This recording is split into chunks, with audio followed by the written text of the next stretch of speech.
Have you ever considered how much of what we think we know about ancient history is shrouded in mist, whispers, and the fragmented puzzle pieces left behind by cultures that vanished long ago?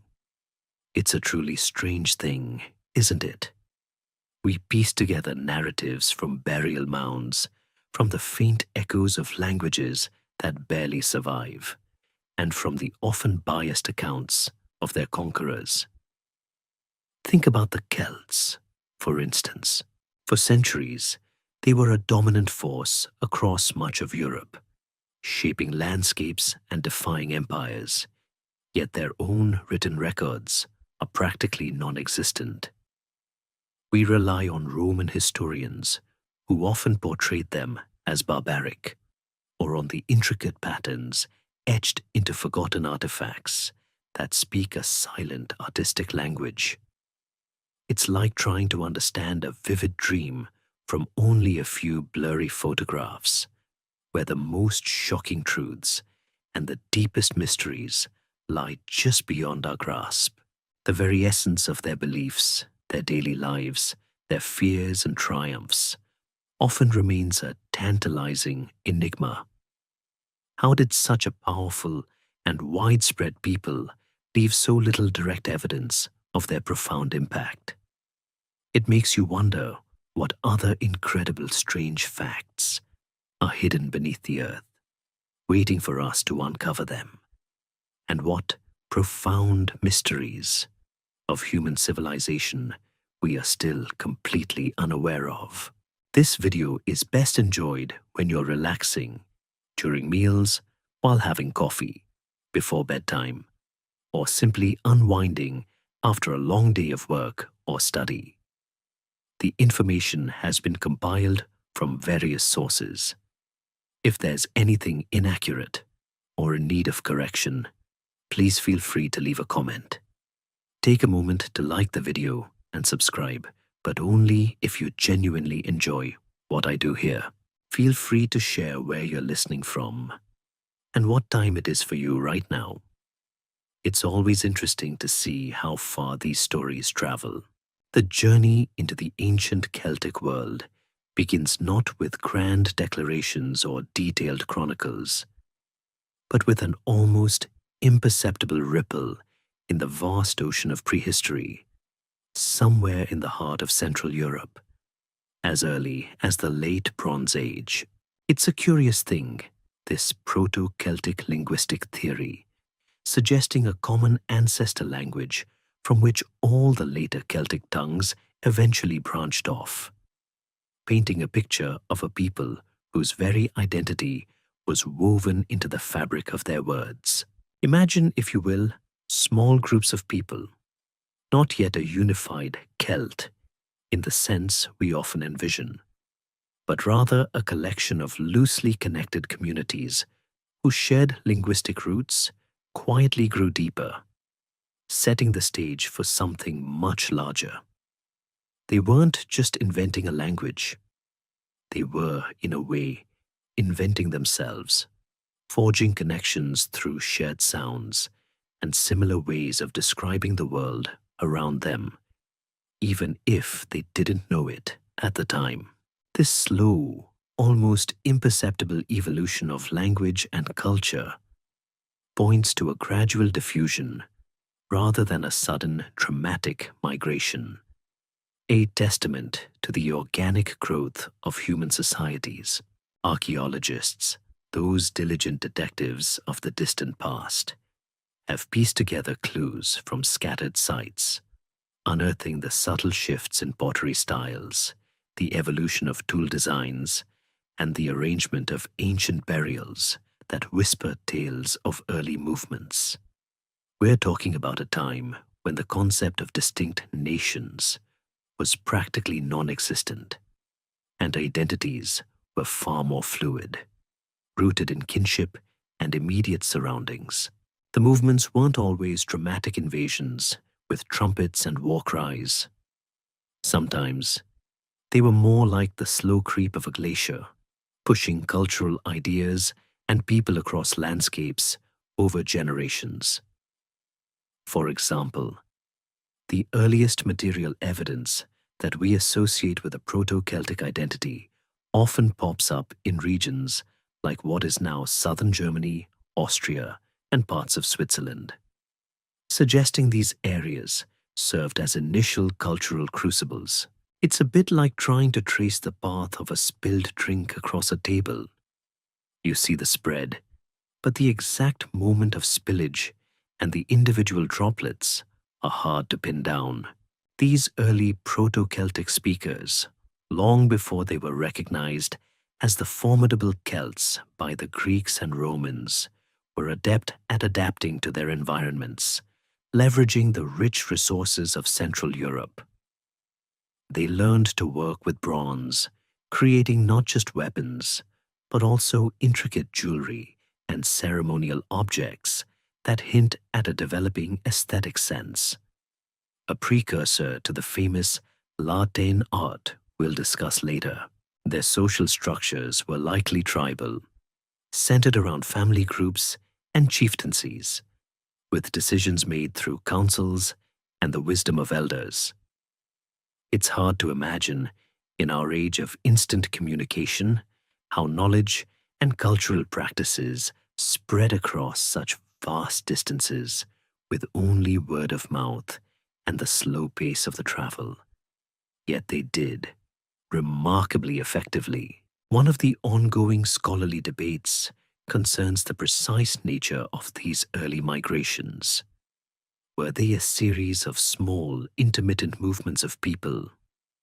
Or was it primarily the spread of cultural ideas and technologies that led to the adoption of Proto-Celtic traditions by existing populations? The truth, as often happens in history, is probably a bit of both, a messy, organic process of interaction and assimilation. So, while we might not have a clear starting date or a single origin point etched in stone, the subtle archaeological footprints and the enduring echoes in language suggest a deep ancient past for these people. They weren't born overnight, nor did they spring from a single defined homeland. Instead, they emerged from a complex interplay of environmental factors, technological advancements, and the timeless human urge to explore and settle new territories. This nascent identity, slowly solidifying over centuries, would eventually give rise to the vibrant, diverse, and often misunderstood cultures that would dominate much of the European landscape for nearly a millennium, before facing the inexorable tide of new empires. It's a subtle beginning for such a dramatic story, a quiet whisper before the roar. From these nebulous beginnings, a distinct cultural phenomenon began to coalesce around 800 BCE, emerging from the mists of the late Bronze Age to give us what archaeologists have painstakingly labeled the Hallstatt culture.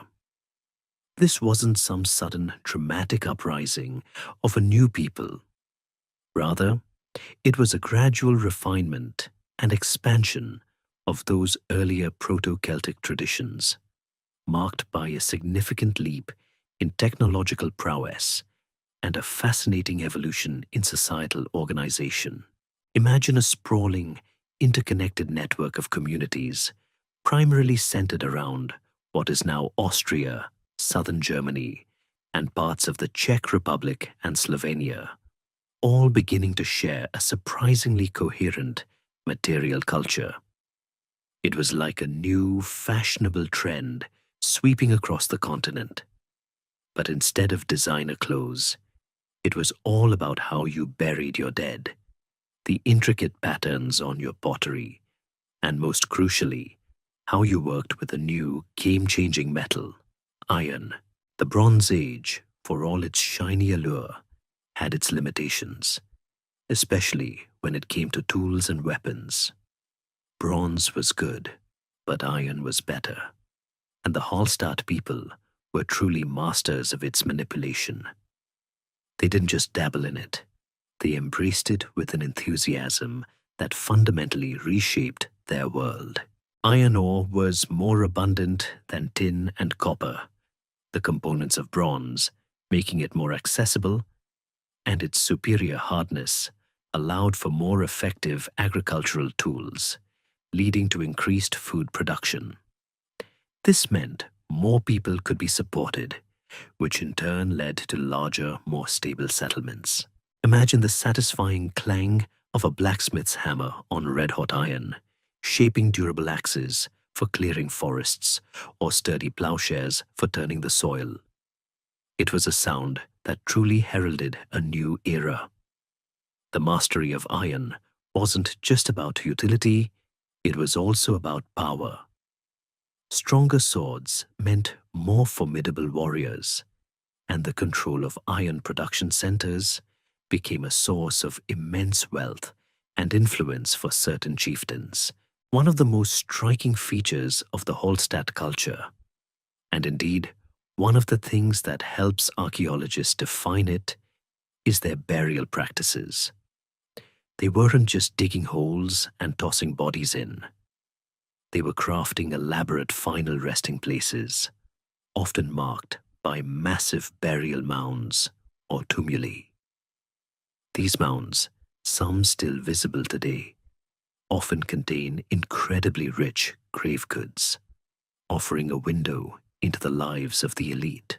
Picture a chieftain, perhaps adorned with intricate bronze stalks and amber beads, laid to rest with his iron sword, a four-wheeled wagon, and even the remains of a feast, signaling his status and wealth in the afterlife, or at least to those he left behind. The famous Hochdorf chieftain's grave in Germany is a prime example, revealing not just a burial chamber, but an entire worldview, complete with the feasting gear, a massive bronze cauldron, and even silk fragments, hinting at trade routes stretching far to the east. This wasn't just about burying the dead. It was a performance, a grand statement about the power and prestige of the deceased and their family. These lavish burials point to a society that was becoming increasingly stratified, moving beyond simple egalitarian tribal structures. We see the emergence of a clear elite class, chieftains and warriors, who commanded significant resources and wielded considerable authority. They lived in impressive fortified settlements, often on hilltops, which served as administrative centers, defensive strongholds, and hubs for craft production. Think of these hill forts as early proto-cities, buzzing with activity, where goods were traded, alliances were forged, and decisions were made that affected entire communities. These sites, often strategically placed to control trade routes, highlight the growing importance of commerce in Hallstatt society. They weren't just self-sufficient farmers. They were part of a wider economic system, trading goods like salt, amber, and metals across significant distances. A particularly fascinating aspect, and one that remains a subject of considerable scholarly debate, concerns the exact nature of this social stratification. Were these emerging elites hereditary rulers, or did they rise to power through their martial prowess, wealth accumulated from trade, or perhaps even their wisdom as spiritual leaders? It's difficult to say with certainty, as the archaeological record, while rich in artifacts, doesn't come with handy labels explaining political systems. However, the sheer opulence of certain burials strongly suggests that power was concentrated in the hands of a few, and that this power was often displayed through material possessions and elaborate rituals. It's a bit like looking at a really fancy car and assuming its owner must be well off, but without knowing if they inherited it, won the lottery, or meticulously saved for decades. The Hallstatt culture's influence wasn't just confined to its core regions. It began to radiate outwards, gently nudging neighboring peoples to adopt its innovations, especially in ironworking. This cultural diffusion wasn't always aggressive. Sometimes it was simply the irresistible allure of better tools and the prestige associated with superior craftsmanship. The distinct geometric patterns seen in Hallstatt art, often found on pottery and metalwork, also spread, suggesting a shared artistic language. It's almost as if a new, fashionable aesthetic was sweeping across Europe, influenced by the robust and practical nature of iron, but retaining an elegant simplicity. And while we might not think of them as the Celts in the way Caesar later described them, it was during this period that the fundamental building blocks of what we now recognize as Celtic culture were firmly laid, creating the bedrock for the more expansive and famously artistic Latin period that would follow. The clanging of iron in these ancient workshops wasn't just forging tools and weapons. It was quietly forging an identity, piece by careful piece. As the curtain drew on the Hallstatt era around the 5th century BCE, a new act began to unfold across Central Europe, marked by a dazzling artistic explosion and an even greater geographical expansion of Celtic peoples, the Latin culture. If Hallstatt was about mastering iron and establishing strongholds, Latin was about refining that mastery into something truly exquisite, transforming utilitarian objects into breathtaking works of art, and taking the nascent Celtic identity to new far-flung horizons. This wasn't a replacement of the Hallstatt people, but rather a sophisticated evolution, a blossoming of their cultural potential, driven by new influences and an even greater confidence in their distinct worldview. Imagine a skilled artisan, no longer just forging a sword, but meticulously engraving it with swirling, enigmatic designs that seem to dance and shift before your very eyes.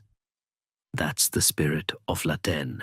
The defining characteristic of the Latine culture is undoubtedly its distinctive art style, a swirling, curvilinear, and often abstract aesthetic that moved far beyond the geometric patterns of the Hallstatt period. This wasn't just decoration. It was a profound expression of their worldview, often incorporating animal motifs, human faces, and complex interwoven patterns that seemed to flow organically, almost as if nature itself had been persuaded to lend its forms to metal, pottery, and stone.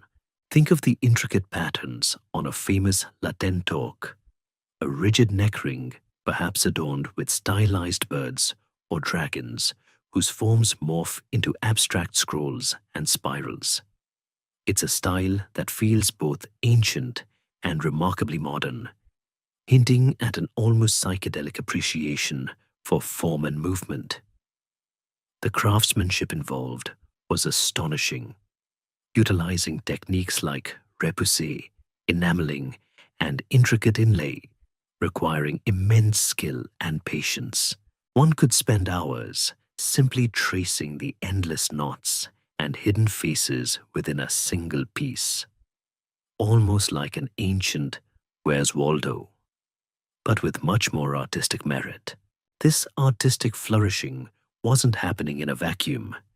It was deeply influenced by interactions with the more established civilizations to the south and east.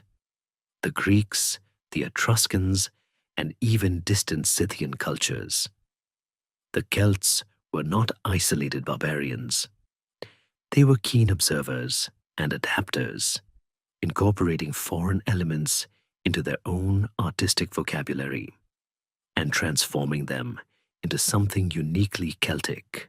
They traded for goods like wine, amber, and luxury items, but they also absorbed ideas, materials, and artistic concepts, remixing them with their own traditions to create something entirely new.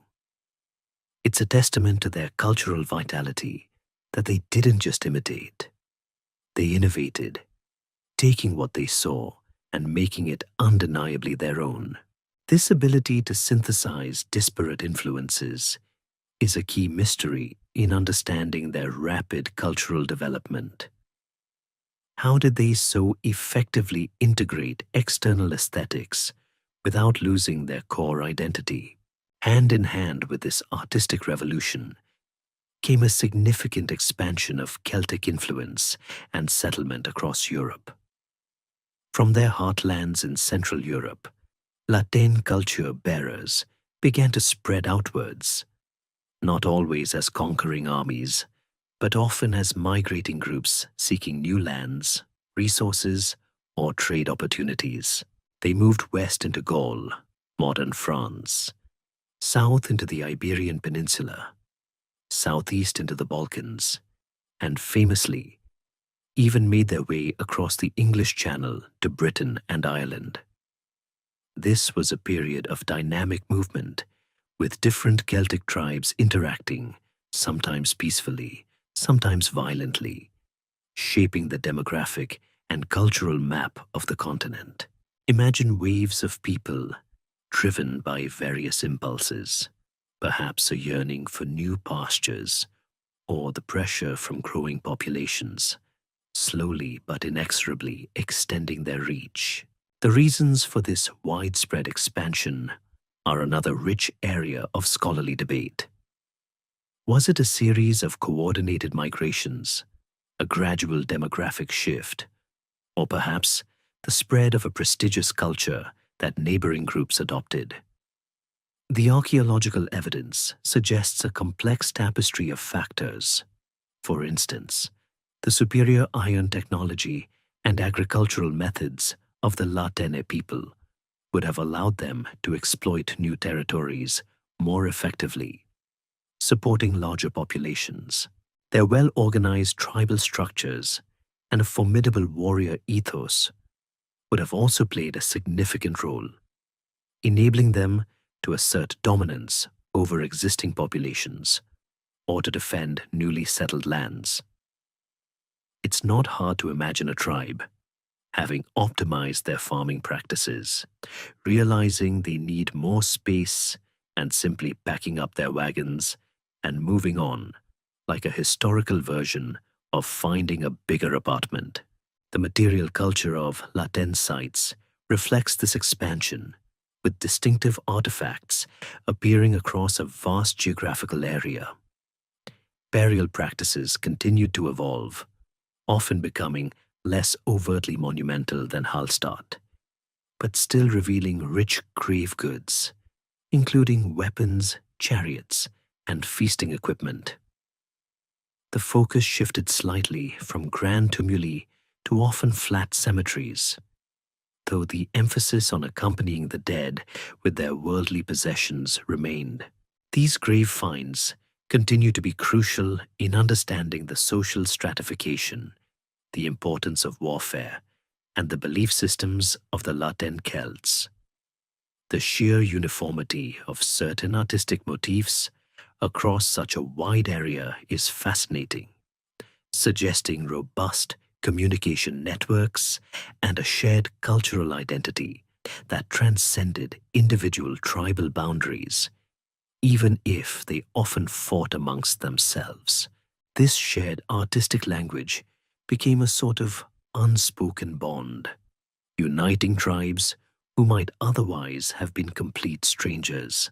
Ultimately, the Latin period represents the zenith of ancient Celtic culture, a time when their art, their technology, and their demographic reach were at their peak.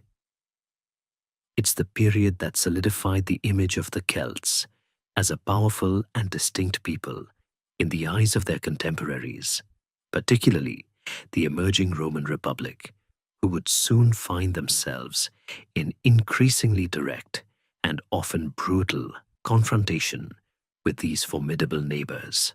The seeds of future conflicts, of empires clashing, were firmly sown during this era of vibrant expansion and unparalleled artistic expression. Having explored the vibrant artistic expressions and wide-ranging expansion of the La Tène period, it's time to peel back the layers and examine the very fabric of Celtic society and its intricate structures. This wasn't a monolithic empire with a single ruler and a centralized bureaucracy, but rather a dynamic tapestry of independent tribes, each with its own customs and traditions, yet bound by common cultural threads. Imagine a collection of fiercely independent villages and larger oppida, or fortified towns, dotted across the landscape, each a miniature world with its own chieftain, its own council, and its own unique way of life, all contributing to a larger shared identity. Understanding their social order is like trying to map a constantly shifting, organic landscape, where the paths and boundaries were often more fluid than rigid. At the heart of Celtic society was the tribe, a fundamental unit defined by kinship, shared territory, and a collective identity. These weren't just loose associations. They were cohesive units with their own names, their own histories, and often their own distinct totems or symbols. We hear of the Aedui, the Arverni, the Iceni, the Belgae, names that conjure images of distinct peoples, each with their own sense of pride and autonomy. Within each tribe, life was typically organized around extended families and clans, with loyalty to one's kin being paramount. This emphasis on familial bonds meant that disputes often took on a deeply personal dimension, and alliances were frequently forged through intermarriage. It's a bit like a really big, slightly dysfunctional family reunion, but with more chariots and slightly less polite arguments. Within these tribal structures, a clear, albeit often fluid, social hierarchy existed, generally divided into three main strata: the aristocracy, the free commoners, and the unfree. At the apex were the nobles or aristocracy, often hereditary chieftains, powerful warriors, and wealthy landowners. These individuals commanded respect and wielded significant influence, often possessing large numbers of cattle, fine weaponry, and elaborate personal adornments that signaled their status. Their power wasn't just based on brute force. It was also tied to their ability to distribute wealth, offer protection, and lead in times of war. Think of them as the ancient version of local magnates, holding court, settling disputes, and generally being the most important people at any given feast. Beneath the aristocracy were the free commoners, the backbone of Celtic society. This group comprised farmers, artisans, traders, and ordinary warriors. They owned their land, participated in tribal assemblies, and had certain rights and obligations. Their lives revolved around agricultural cycles, tending to crops like wheat and barley, raising livestock, and contributing to the community's defense. The craftspeople among them were highly skilled, producing everything from intricate jewelry and finely decorated pottery to practical tools and durable textiles. It's easy to imagine the rhythmic clang of a smithy, the murmur of voices at a market, or the steady drone of a loom, all contributing to the daily rhythm of these vibrant communities. The degree of their freedom and influence could vary significantly between tribes and regions, presenting a nuanced picture that challenges any simplistic categorization. At the bottom of the social ladder were the unfree, a category that likely included slaves captured in warfare, debtors, and possibly even some individuals born into a subordinate status.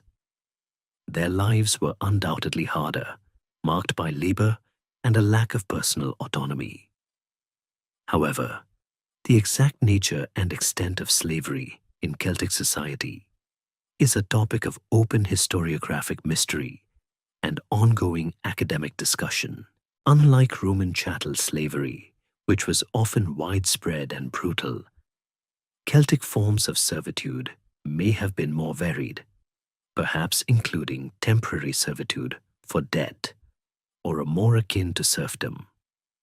It's unclear whether they were considered property in the same way, or if their status could be improved through service or redemption. We don't have detailed accounts from the perspective of the unfree, which makes reconstructing their lives a challenging and sometimes frustrating endeavor. Beyond these fundamental divisions, a distinct and incredibly influential class that transcended typical social boundaries was the Druids. Though they will get their own dedicated section, it's crucial to acknowledge their central role in the social fabric. They were not merely priests. They were judges, teachers, historians, philosophers, and advisors to chieftains, holding immense moral and intellectual authority. Their presence added a layer of spiritual and legal governance that often superseded even the power of the tribal aristocracy. Imagine a wise, elderly figure whose words carried the weight of tradition and divine sanction, influencing everything from peace treaties to agricultural practices. Feasting and hospitality played a profoundly important role in solidifying social bonds and demonstrating status. Elaborate feasts, often accompanied by storytelling, poetry, and prodigious consumption of mead or ale, were central to tribal life. They were occasions for chieftains to display their generosity, for warriors to recount their deeds, and for alliances to be reaffirmed. It was during these gatherings that social hierarchies were both reinforced and sometimes subtly challenged through displays of wit or prowess. Imagine a large hall filled with the aroma of roasted meat and the boisterous laughter of warriors, a place where tales of heroes were spun and the very foundations of community were celebrated. These social customs were not just about having a good time. They were vital mechanisms for maintaining cohesion and order within a decentralized political system. The flexibility and interconnectedness of these tribal societies meant that alliances could shift and power dynamics were constantly in flux. While a chieftain held authority, he often did so with the consent of his warriors and the broader community, particularly as expressed through assemblies where important decisions might be debated. This made their political landscape complex and, at times, unpredictable, especially from the perspective of external powers like Rome, who struggled to understand a system that wasn't rigidly centralized. This decentralized nature, while making them incredibly resilient locally, also proved to be a strategic weakness when facing a unified, centrally commanded power like the Roman Republic. It's almost as if they were a vast, intricately woven fishing net, strong in its individual threads, but lacking a single, unbreakable cord. From the intricate social webs of Celtic society, we now turn our gaze to a realm where their reputation truly precedes them: the world of Celtic warriors and their approach to warfare.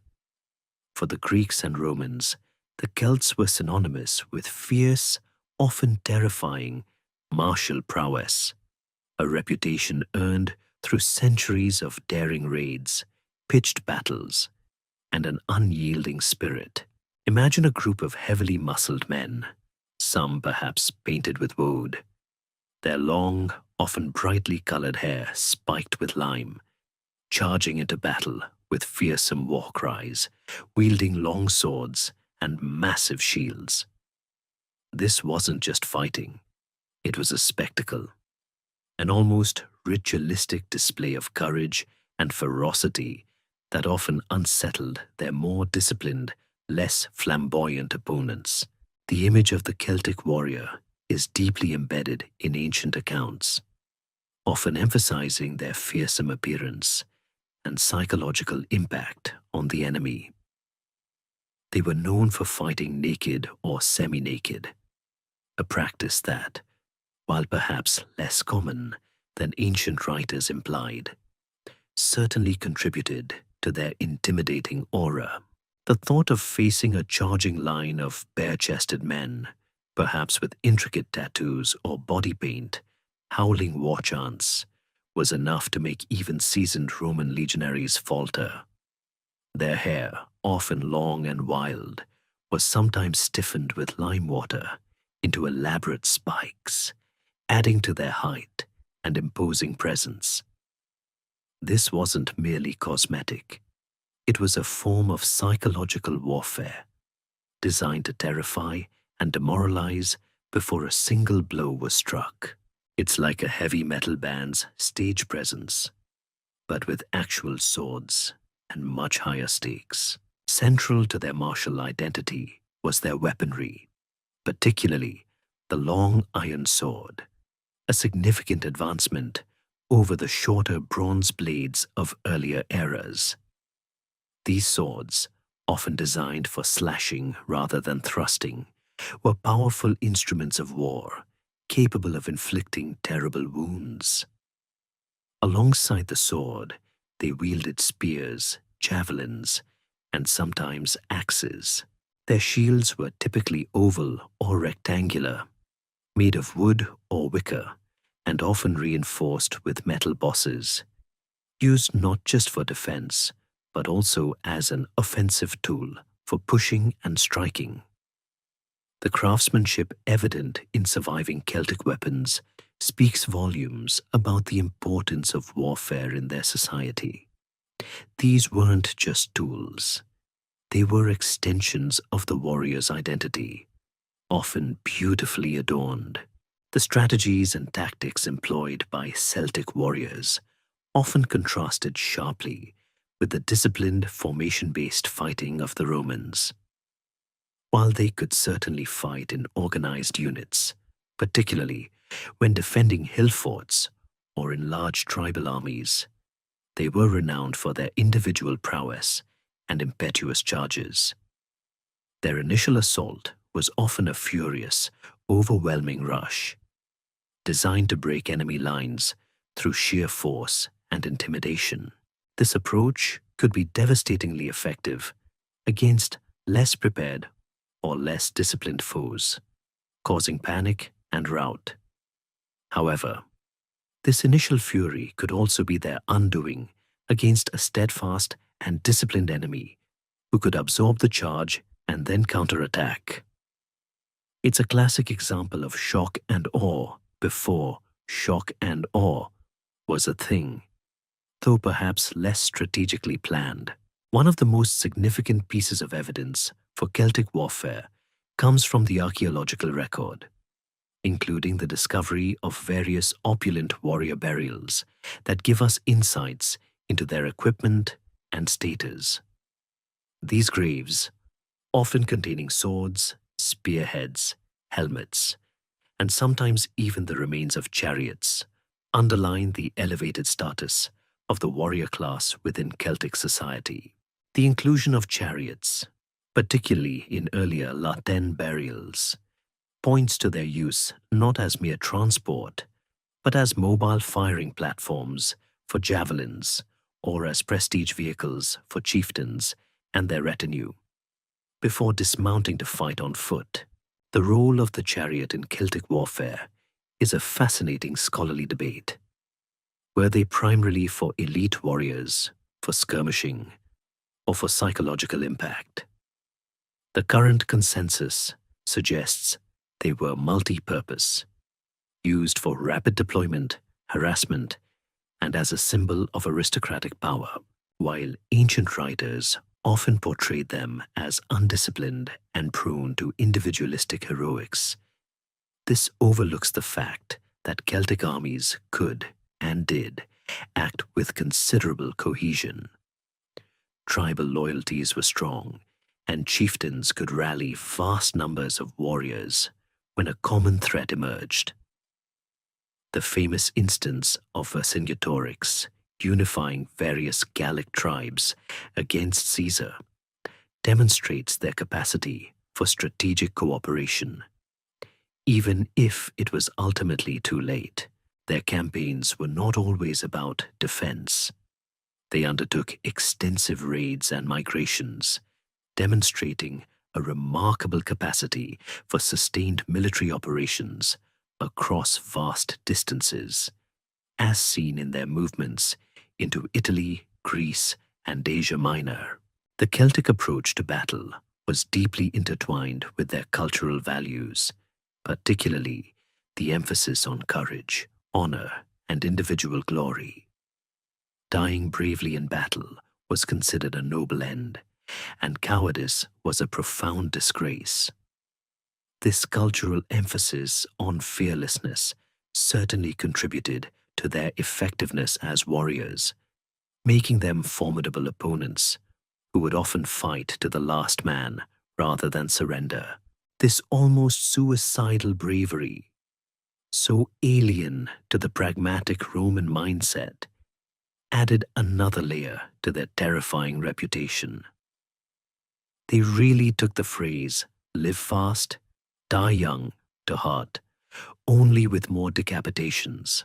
However, this reliance on initial charges and individual prowess, combined with a sometimes less centralized command structure compared to their Roman adversaries, could also be a weakness. Once their initial impetus was blunted, or if they were forced into prolonged engagements against a disciplined and resilient enemy, they could be outmaneuvered and defeated. The Roman legions, with their rigid formations, repeated missile volleys, and relentless pursuit, eventually learned how to counteract the Celtic charge. Nevertheless, for centuries, the very mention of the Celts, or Gauls, as the Romans often called them, struck fear into the hearts of their enemies, a testament to their enduring legacy as truly formidable warriors of the ancient world. Having journeyed through the battlefields and social structures of the ancient Celts, we now delve into the spiritual and intellectual heart of their society, the Druids. These weren't just priests. They were the guardians of knowledge, the arbiters of justice, and the spiritual compass for the Celtic peoples, holding a position of immense power and reverence that transcended tribal boundaries. Imagine a figure who combined the wisdom of a philosopher, the legal acumen of a judge, the healing touch of a doctor, and the sacred authority of a high priest, all rolled into one highly respected individual. That was the Druid, a figure shrouded in mystery, whose influence permeated every aspect of Celtic life. Our primary, albeit often biased, sources for understanding the Druids come from classical authors like Julius Caesar, who, in his commentaries on the Gallic War, provided one of the most detailed, if not always entirely objective, accounts. Caesar described them as a powerful class, free from military service and taxation, who served as judges in nearly all disputes, public and private, and were responsible for the education of the youth. He noted their authority was so great that if any individual or tribe refused to obey their decree, they would be excommunicated from religious sacrifices, a punishment considered the most severe among the Celts.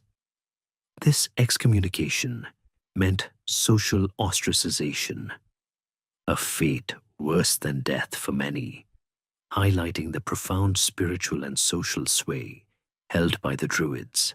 It's like being completely cancelled. but in an age where your entire social and spiritual well-being depended on community acceptance. The role of the Druids was multifaceted and incredibly comprehensive. Spiritually, they officiated at religious ceremonies, performing sacrifices, though the extent of human sacrifice is a contentious scholarly debate, interpreting omens and mediating between the human and divine realms. They were the custodians of sacred sites, often groves of oak trees or other natural features, which served as their places of worship and contemplation. Imagine silent, sun-dappled clearings in ancient forests, where profound rituals unfolded, connecting the earthly realm with the unseen forces that governed the universe. Beyond their spiritual duties, the Druids were the intellectual elite of Celtic society. They possessed an encyclopedic knowledge of tribal laws, history, astronomy, medicine, and natural philosophy. Their education was rigorous and incredibly long, sometimes lasting up to 20 years, and was entirely oral.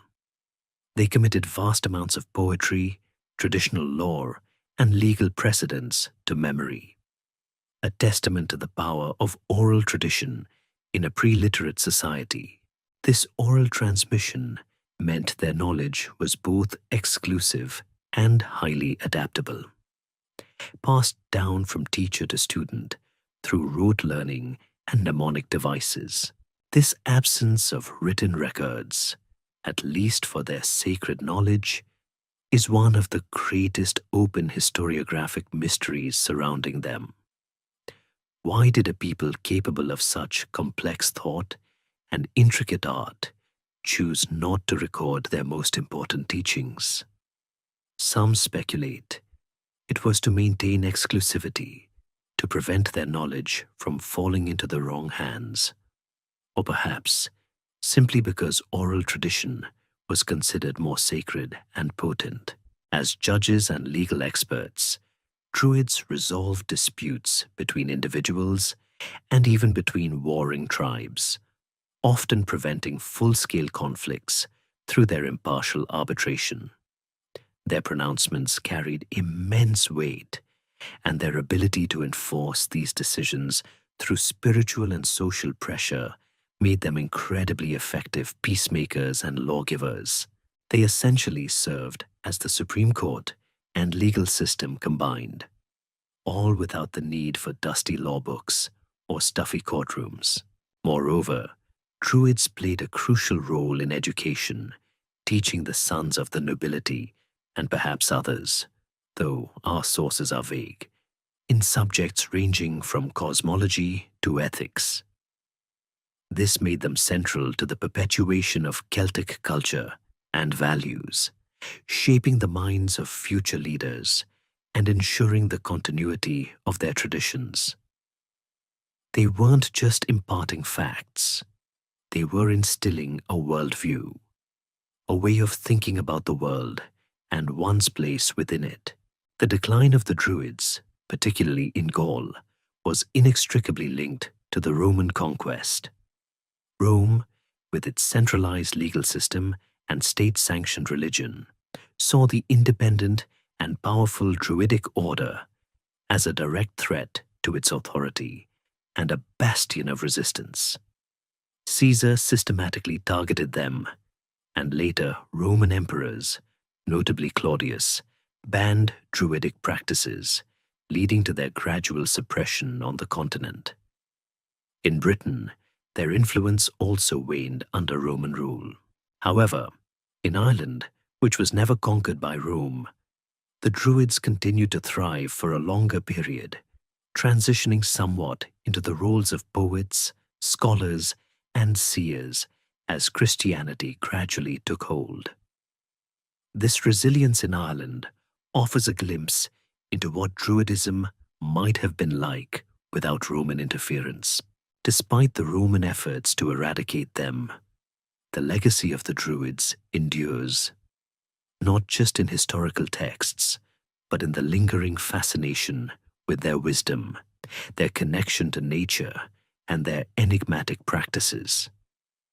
They represent a powerful example of a non-literate society's capacity for complex thought, sophisticated governance, and profound spiritual engagement, proving that you don't need a printing press to build a deeply intellectual and influential class. They remain in many ways the mysterious wise figures standing at the threshold of the Celtic soul, silently guarding its deepest secrets.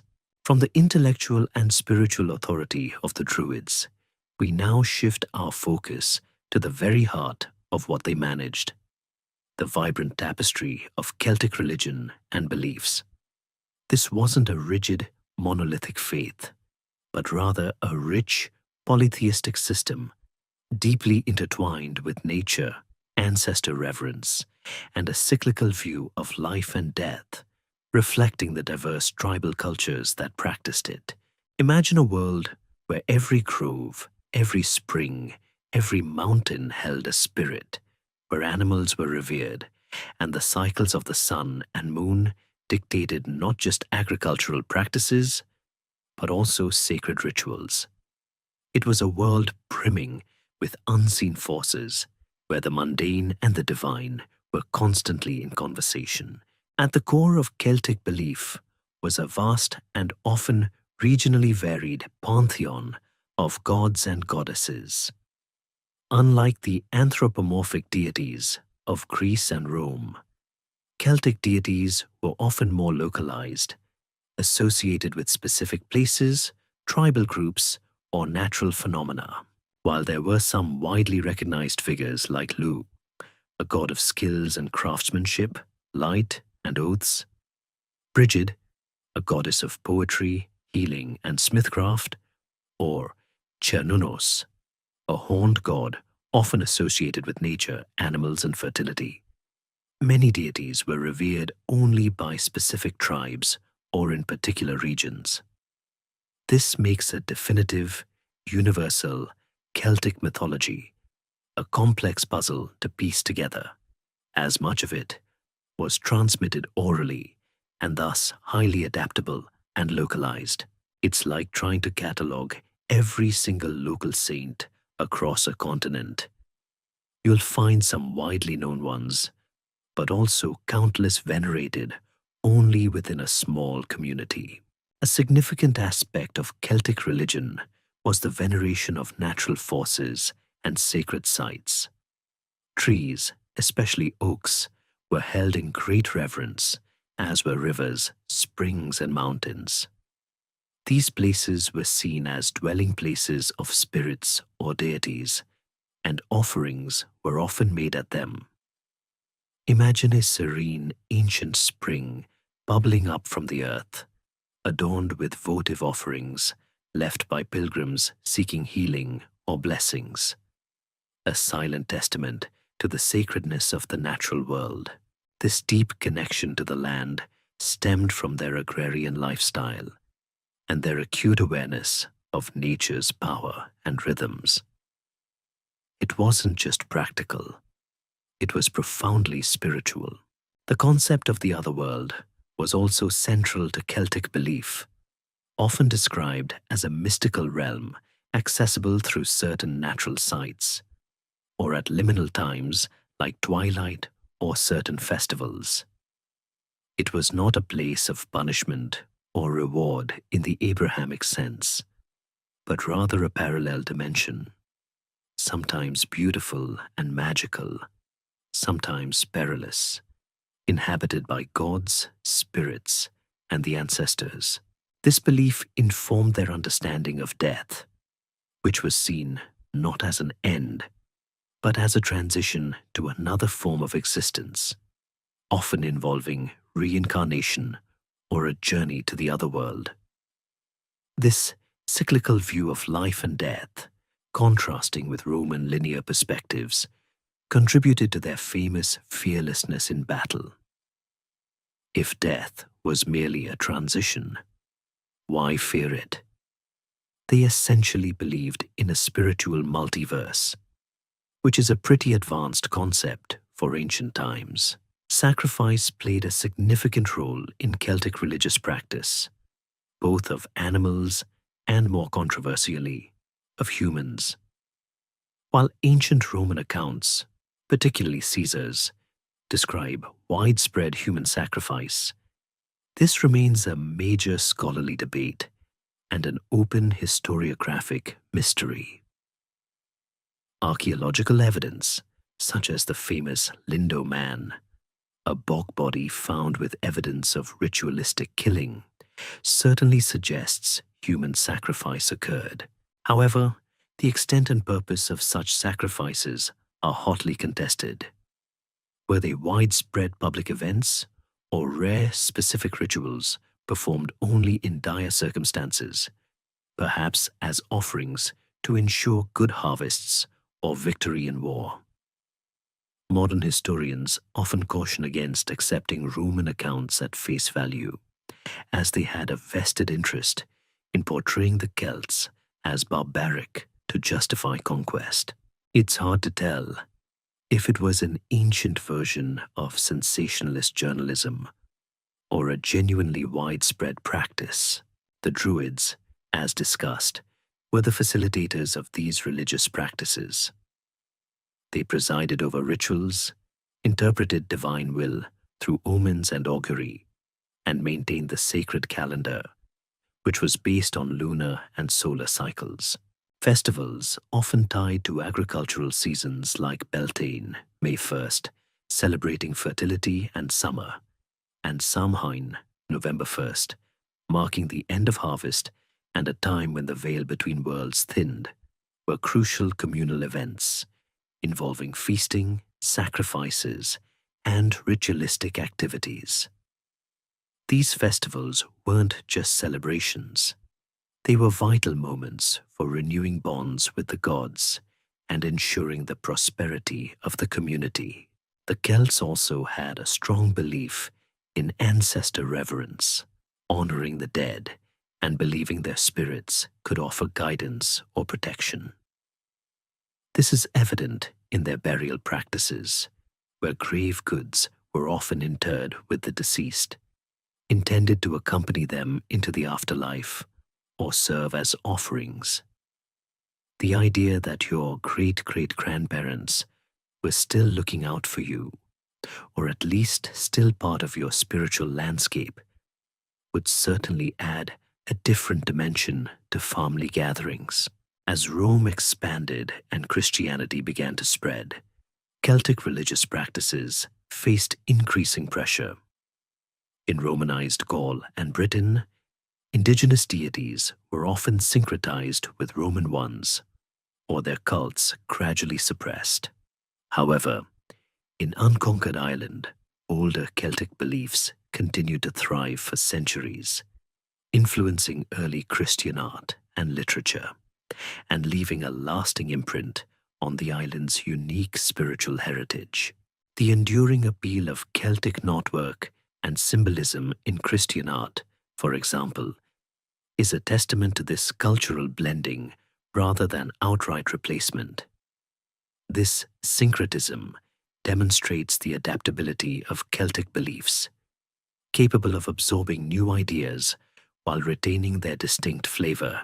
Ultimately, the ancient Celtic religion, with its deep reverence for nature and its complex pantheon, offers a fascinating glimpse into a worldview profoundly different from our own, a testament to the diverse ways humanity has sought to understand its place in the cosmos.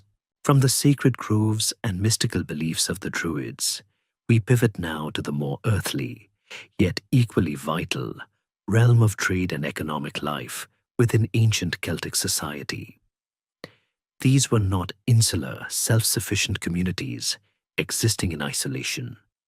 Rather, they were active participants in a vast and dynamic network of exchange that spanned much of Europe, shaping their wealth, influencing their culture, and driving their interactions with neighboring peoples. Imagine goods moving along ancient riverways and overland tracks, from the raw materials of the north to the finished luxury items of the Mediterranean, all contributing to the economic pulse of the Celtic world. Their economy was far more sophisticated than the simple barbarian caricature often painted by their southern neighbors.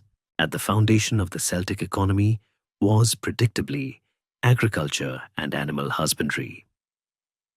The fertile lands across much of Celtic Europe allowed for robust farming, producing staple crops like wheat, barley, oats, and various root vegetables.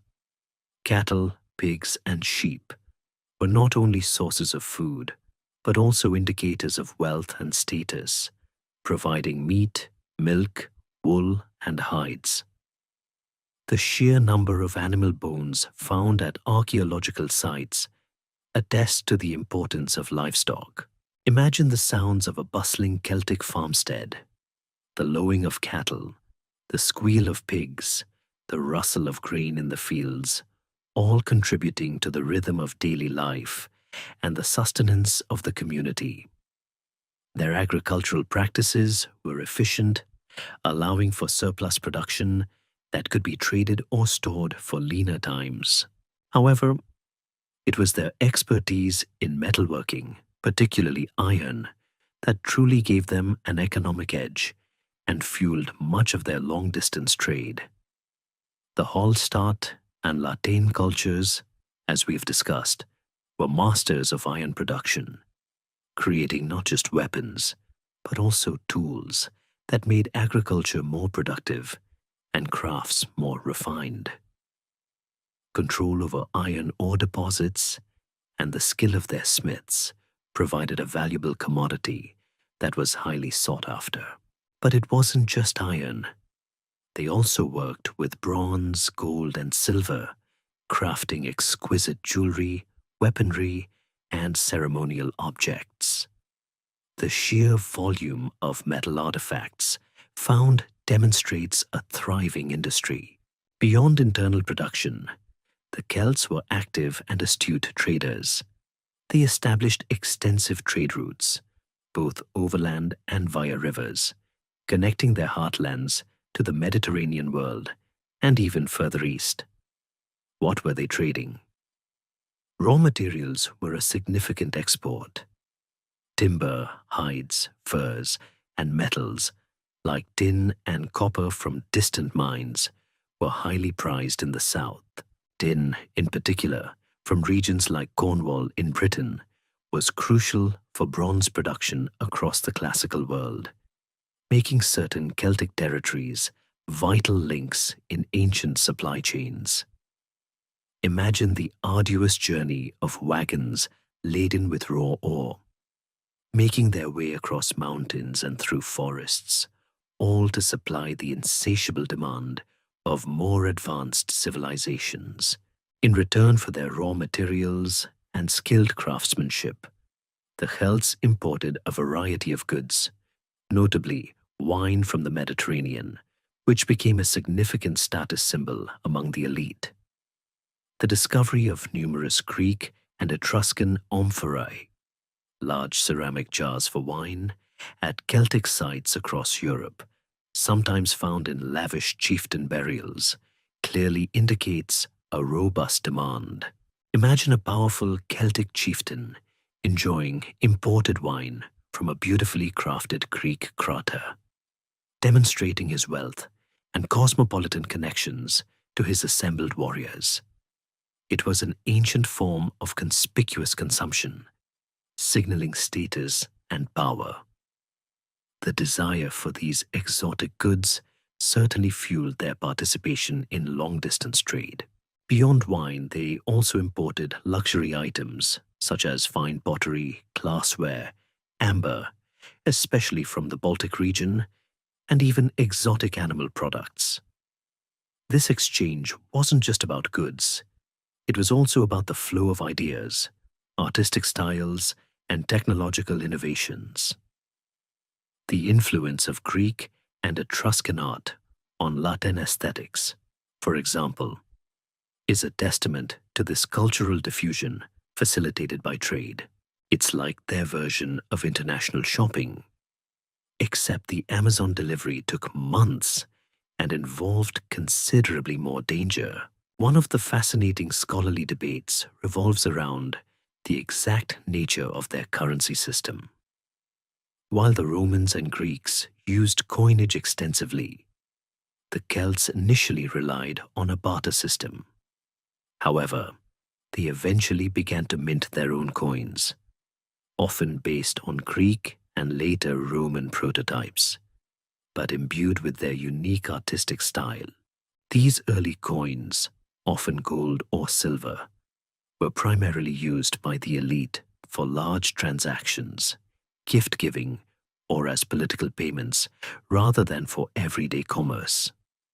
The extent to which these coins functioned as a true medium of exchange for the common person remains an open historiographic mystery. Was it a widespread shift to coinage, or did barter remain the dominant form of transaction for most people? The evidence suggests a gradual transition, with coins being more symbolic and prestigious than universally practical in the early stages. The oppida, the large fortified settlements that emerged later in the Latin period, played a crucial role as economic hubs.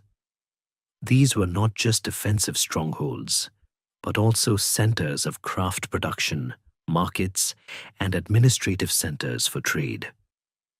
They acted as magnets for economic activity, attracting artisans, merchants, and farmers, creating a bustling environment where goods changed hands and wealth was generated. Imagine a thriving, somewhat muddy ancient market, full of vibrant chatter, the smell of wood smoke and livestock, and the clatter of goods being exchanged. This economic dynamism was a key factor in the Celtic world's long-term resilience and influence, making them a force to be reckoned with even before the full might of Rome turned its gaze upon them. From the bustling trade routes and thriving economies, we now turn our attention to the physical manifestations of Celtic ingenuity and collective effort, their hill forts and settlements. These weren't just random clusters of huts. They were carefully chosen, strategically positioned, and often elaborately constructed sites that served as the beating heart of Celtic communities, places of refuge, centers of power, and hubs for economic and social life. Imagine vast earthen ramparts rising dramatically from a natural elevation, enclosing a sprawling complex of dwellings, workshops, and communal spaces, a clear declaration of a tribe's presence and its determination to endure. The most iconic form of Celtic settlement, particularly during the Iron Age, was undoubtedly the hill fort. As the name suggests, these were fortified enclosures built on hills or other naturally defensible elevations. The choice of location was paramount. A steep incline provided natural protection, requiring less human effort for defense. These sites often offered commanding views of the surrounding landscape, allowing inhabitants to spot approaching threats or observe the movements of livestock and neighboring tribes. It's like having the ultimate high ground in a game of capture the flag, but with actual spears and much higher stakes. The construction of these hill forts was a massive undertaking, requiring immense communal labor and a sophisticated understanding of engineering. They typically featured concentric rings of ramparts and ditches, sometimes reinforced with timber or stone. The ramparts, often made of earth and rubble, could be impressively tall and wide, forming formidable barriers. Sometimes, the faces of these ramparts were revetted with stone, creating sheer, impenetrable walls. The ditches, dug in front of the ramparts, acted as further obstacles, making direct assault incredibly difficult. Picture thousands of people working together over months or even years, digging, hauling, and building, shaping the very landscape to create their strongholds. It was an ancient version of a massive public works project, only without the endless committee meetings. While many hill forts served primarily as places of refuge during times of conflict, offering protection to the local population and their livestock, others evolved into something far more significant: oppida. These larger, more complex hill forts, particularly prominent during the late Latin period, functioned as veritable proto-urban centers. They were not merely defensive structures, but bustling hubs of activity, encompassing not just residential areas, but also specialized workshops for metalworking, pottery production, and textile manufacturing, as well as marketplaces for trade. Imagine a vibrant, often smoky, settlement where artisans crafted their wares, merchants haggled over goods, and chieftains held court, all within the protective embrace of massive fortifications. The oppida, such as Bibracte in Gaul or Manching in what is now Germany, were significant economic and political centers. Their strategic locations often controlled major trade routes, allowing the resident tribes to levy tolls or benefit directly from the flow of goods. They were also centers of administration for the surrounding tribal territory, where decisions were made, disputes were settled, and resources were managed. The sheer size of some oppida, covering hundreds of acres, suggests that they could house thousands, if not tens of thousands, of inhabitants, representing a significant concentration of population and power. This complexity challenges the simplistic view of Celts as purely rural or nomadic people, revealing a sophisticated degree of urban planning, even if it wasn't quite urban in the Roman sense. One of the fascinating scholarly debates surrounding hill forts concerns their precise function throughout the Iron Age. Were they continuously inhabited cities, or primarily seasonal gathering places, or perhaps strongholds, only occupied during times of threat? The archaeological evidence suggests a varied picture. Some oppida show signs of continuous, year-round occupation, indicating stable urban centers. Others appear to have been less permanently settled, serving perhaps as tribal meeting places, markets, or as temporary refugees. This variation highlights the diversity within Celtic societies and their adaptive responses to local conditions and geopolitical realities. It's a bit like comparing a permanent capital city to a national fairground that only opens for a few weeks a year. Both are important, but their function differs significantly. Beyond the grand hill forts, Celtic settlements also included smaller, often unfortified farmsteads and villages scattered across the landscape. These more modest dwellings, typically round houses constructed of timber, wattle and daub, and thatched roofs, formed the backbone of rural life. They were often clustered together in small hamlets, surrounded by agricultural fields and grazing pastures. The archaeological remains of these sites, while less dramatic than a massive hill fort, provide invaluable insights into the daily lives of the majority of the Celtic population. The decline of the major oppida in Gaul, ironically, came largely at the hands of the Romans. While some were besieged and destroyed, others were systematically abandoned or repurposed after Roman conquest, as the new rulers favored their own urban models and administrative centers. However, the legacy of these impressive earthworks endures, silent monuments to the communal effort and strategic thinking of the ancient Celts. They stand as enduring testaments to a people who understood the importance of community, security, and the power of a well-chosen, well-defended home.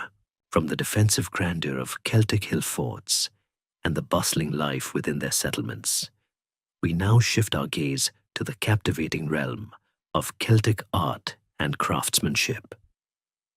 This wasn't merely decorative work.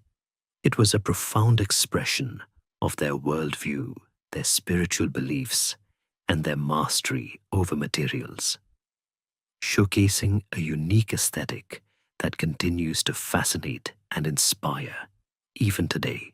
Imagine swirling spirals that seem to writhe and flow, enigmatic animal forms that merge with abstract patterns, and human faces that emerge from unexpected angles. This is the visual language of ancient Celtic art, a testament to their deep connection to nature and their sophisticated artistic sensibility. The zenith of Celtic artistic expression is undeniably found in the Latin style, which emerged around the 5th century BCE and flourished for several centuries. While we touched upon it earlier as a marker of cultural expansion, it deserves a deeper dive into its intricate details and underlying philosophy. Unlike the more geometric and rectilinear designs of the earlier Hallstatt period, Latin art embraced curvilinear forms, spirals, interlacing patterns, and zoomorphic, animal, and anthropomorphic, human motifs that were often highly stylized and abstract. It's a style that feels organic, almost alive, as if the designs are constantly transforming before your eyes. One might even call it the ancient world's version of abstract expressionism, only with less angst and more talks. The craftsmanship displayed in Latin art is nothing short of astonishing. Celtic artisans were masters of metalwork, creating exquisite pieces in gold, silver, bronze, and iron. Techniques like repoussé, where metal is hammered from the reverse side to create a raised design, allowed for incredible three-dimensional effects. Chasing and engraving added fine details, while enameling, using vibrant colored glass fused onto metal, brought bursts of color to their creations. Think of the intricate goldwork on the Broiter hoard, including a stunning miniature boat, or the complex swirling patterns on bronze shields like the Battersea shield. These weren't just functional items. They were masterpieces of applied art. The precision and delicacy required for such work speak volumes about the dedication and skill of these ancient artisans. The motifs themselves are a rich source of open historiographic mystery and scholarly debate. What do the endlessly spiraling patterns truly represent? Are they depictions of natural phenomena, like flowing water or tangled vines? Or do they carry deeper cosmological or spiritual meanings, perhaps representing cycles of life, death, and rebirth, or the interconnectedness of the universe? The stylized animal forms, often horses, birds, or fantastical creatures, are frequently depicted with exaggerated features or integrated seamlessly into abstract designs, blurring the line between the natural and the symbolic. The human faces, often appearing hidden within the foliage-like patterns or as isolated, enigmatic visages, hint at a complex relationship with the human form, sometimes appearing almost mask-like or otherworldly. Interpreting these symbols without direct textual explanations is like trying to understand a secret code without the key. Beyond metalwork, Celtic artistry extended to other mediums. Pottery, while perhaps less elaborate than their metal creations, often featured incised or painted patterns that reflected the curvilinear style. Wood carving would have been prevalent, though less survives due to its perishable nature. But hints from bog finds and literary descriptions suggest intricate carvings on everything from houseposts to chariots. Even their everyday objects, like personal adornments such as brooches, torques, and pins, were crafted with an aesthetic sensibility that elevated them beyond mere utility. Imagine a simple wooden bowl, but with a beautifully carved rim, or a common cloak pin fashioned into a tiny, stylized bird. It's a world where even the mundane aspire to be beautiful. The distribution of Latin artifacts across a vast geographical area, from Ireland to the Balkans, also highlights the interconnectedness of Celtic cultures through trade and migration. While regional variations certainly existed, the core artistic principles remained remarkably consistent, suggesting a shared cultural identity that transcended tribal boundaries. This widespread appeal and adoption of the style indicated significance as a cultural marker and a source of shared pride. It was their universal design language, understood from the Atlantic coast to the Danube. One of the fascinating aspects is how much of this art appears on utilitarian or martial objects. Swords, shields, helmets, and scabbards were not just tools of war. They were canvases for artistic expression, imbued with protective symbolism and individual prestige. Imagine a warrior going into battle with a shield that wasn't just painted, but meticulously adorned with intricate bronze work shining in the sun. This blending of function and beauty suggests a society where art was not relegated to separate galleries, but integrated into the very fabric of daily life and identity. It wasn't just something you admired, it was something you lived with, fought with, and were identified by. The enduring appeal of Celtic art lies in its timeless quality. Its abstract nature and fluidity allow for modern interpretations and continued inspiration, making it a truly mainstream historical fact that their artistic legacy is one of the most significant contributions of the ancient Celts.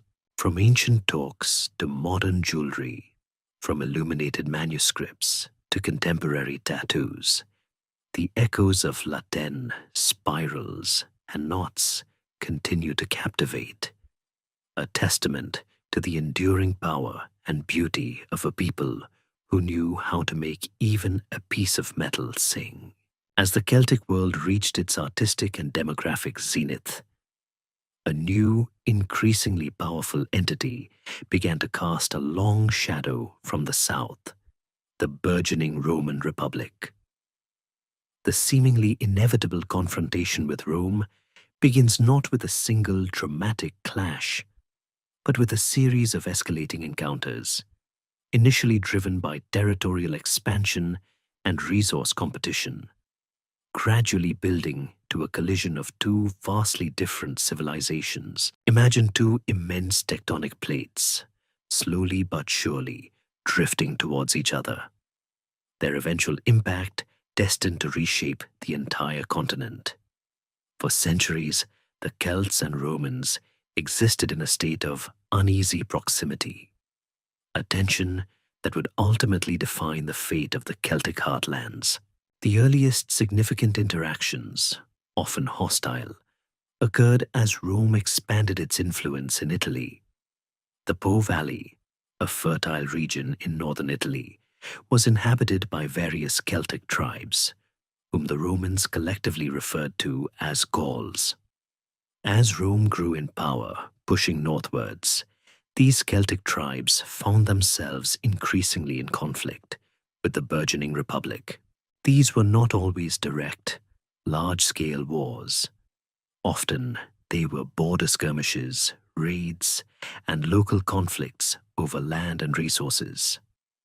The Romans, with their growing appetite for conquest and their highly organized military, viewed these Celtic incursions as a constant threat to their security and a hindrance to their expansion.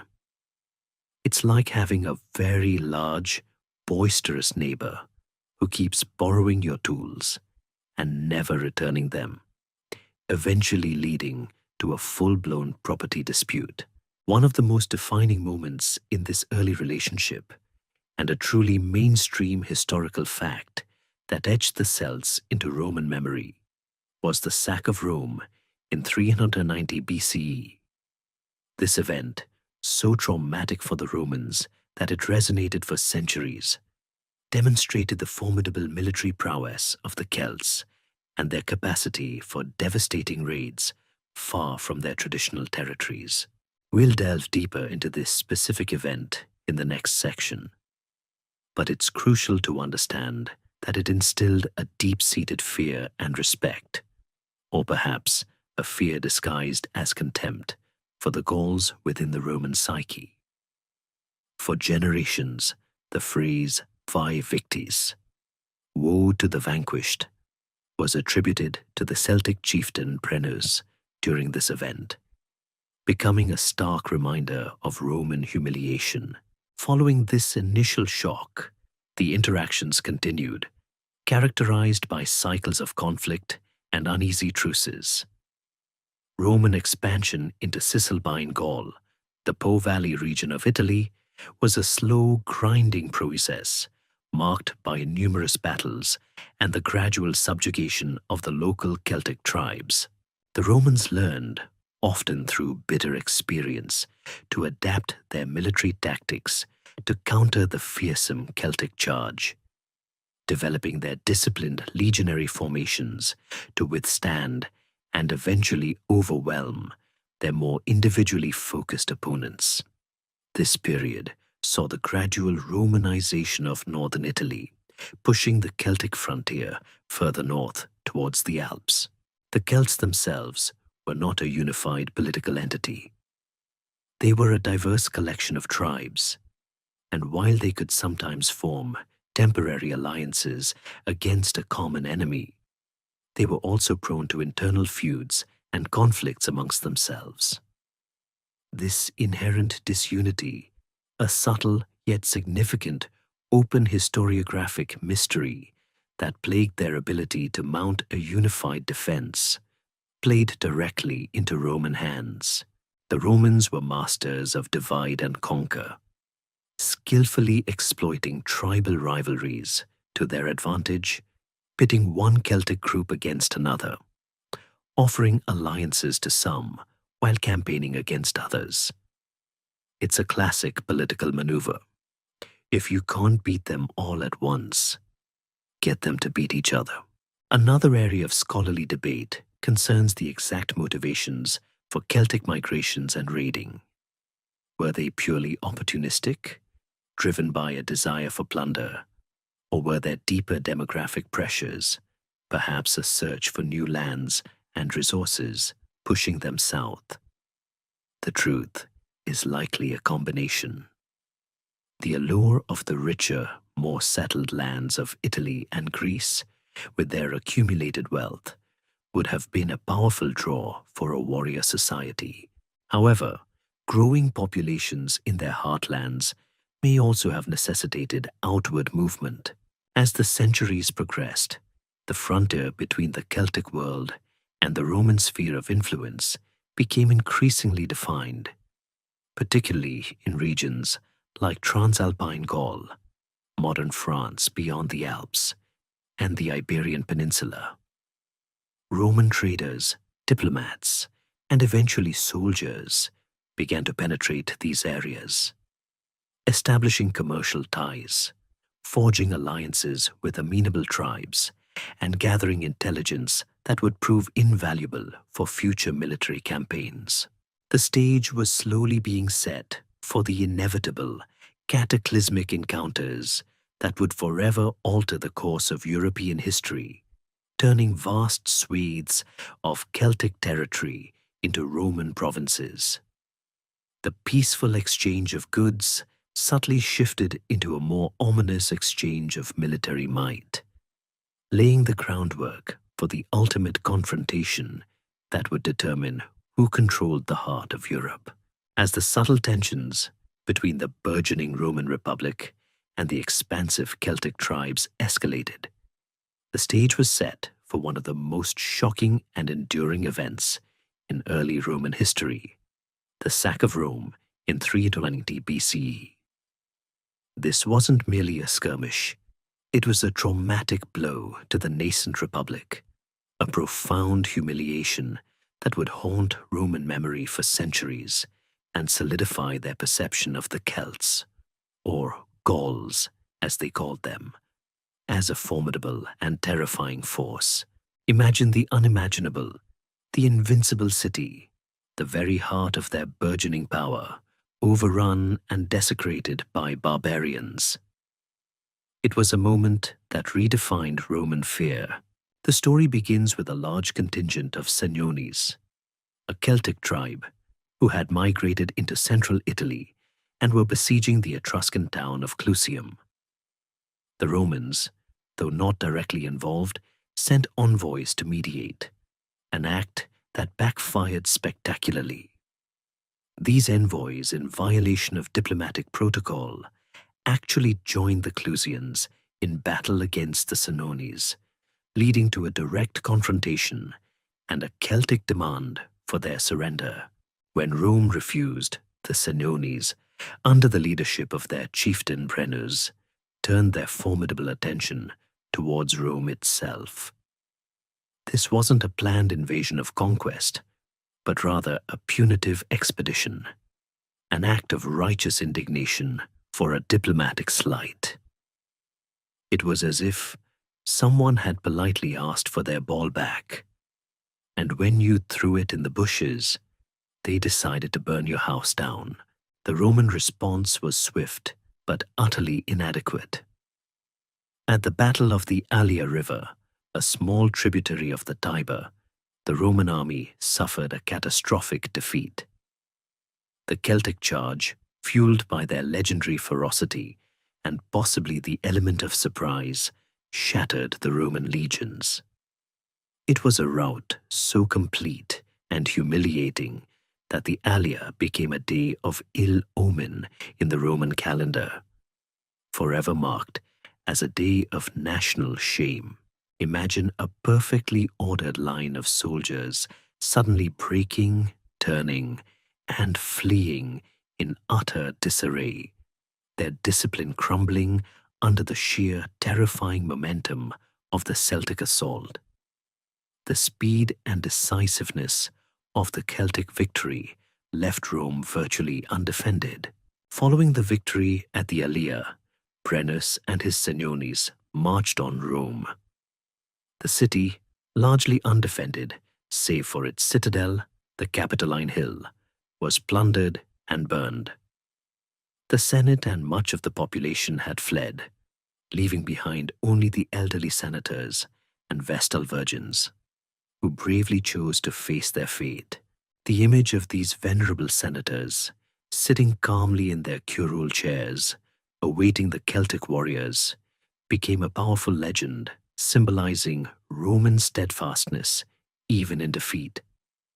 Unfortunately, this stoicism didn't prevent them from being massacred. This deliberate act of burning and destruction, the physical manifestation of Roman defeat, underscored the sheer audacity of the Celtic invasion. It's hard to imagine the psychological blow this inflicted on a people who saw themselves as destined for greatness. The siege of the Capitoline Hill then began. For 7 months, the Celtic warriors attempted to dislodge the remaining Roman defenders. The most famous anecdote from this siege, often recounted with a mix of awe and exasperation by Roman historians, involves the sacred geese of Juno. According to the legend, when a nocturnal Celtic assault attempted to scale the cliffs of the Capitoline, The honking of these geese alerted the Roman guards, saving the citadel from capture. It's a remarkable tale, isn't it? That the fate of an empire could, at least in legend, hinge on the alertness of a few well-fed birds.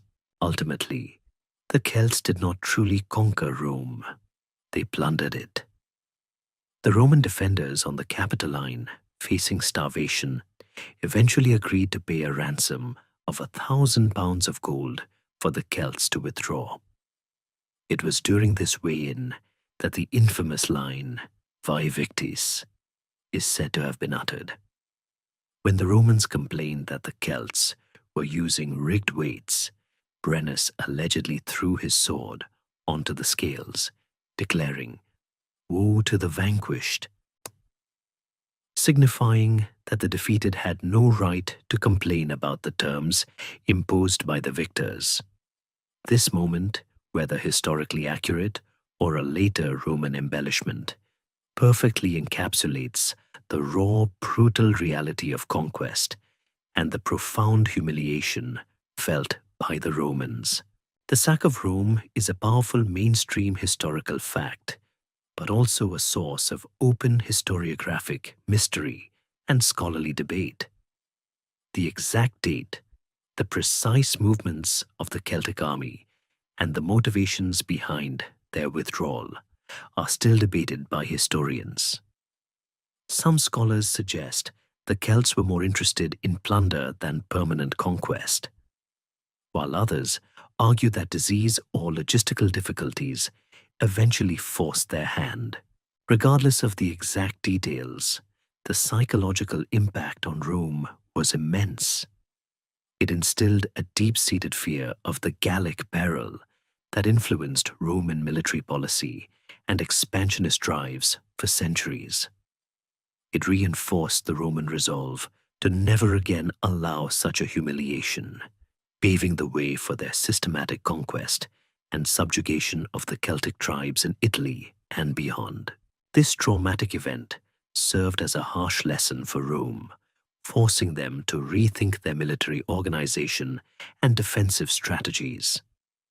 It underscored the need for a standing army, for strong city walls, and for a foreign policy that would eliminate such threats at their source. Thus, ironically, the Celtic victory ultimately contributed to the very forces that would eventually dismantle their own power. The echo of Vae victis would reverberate not just as a cry of triumph for the Celts, but as a silent, powerful spur for Roman vengeance and eventual dominance. The reverberations of the sack of Rome, a stark reminder of Celtic military reach, weren't confined to Italy alone.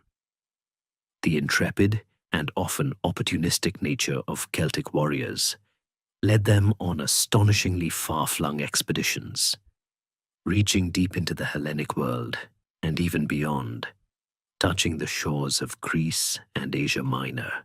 These were not unified, grand campaigns by a Celtic empire, but rather the movements of various tribal groups, often driven by the pursuit of plunder, new lands, or mercenary opportunities, demonstrating the sheer mobility and adaptable fighting prowess of these peoples.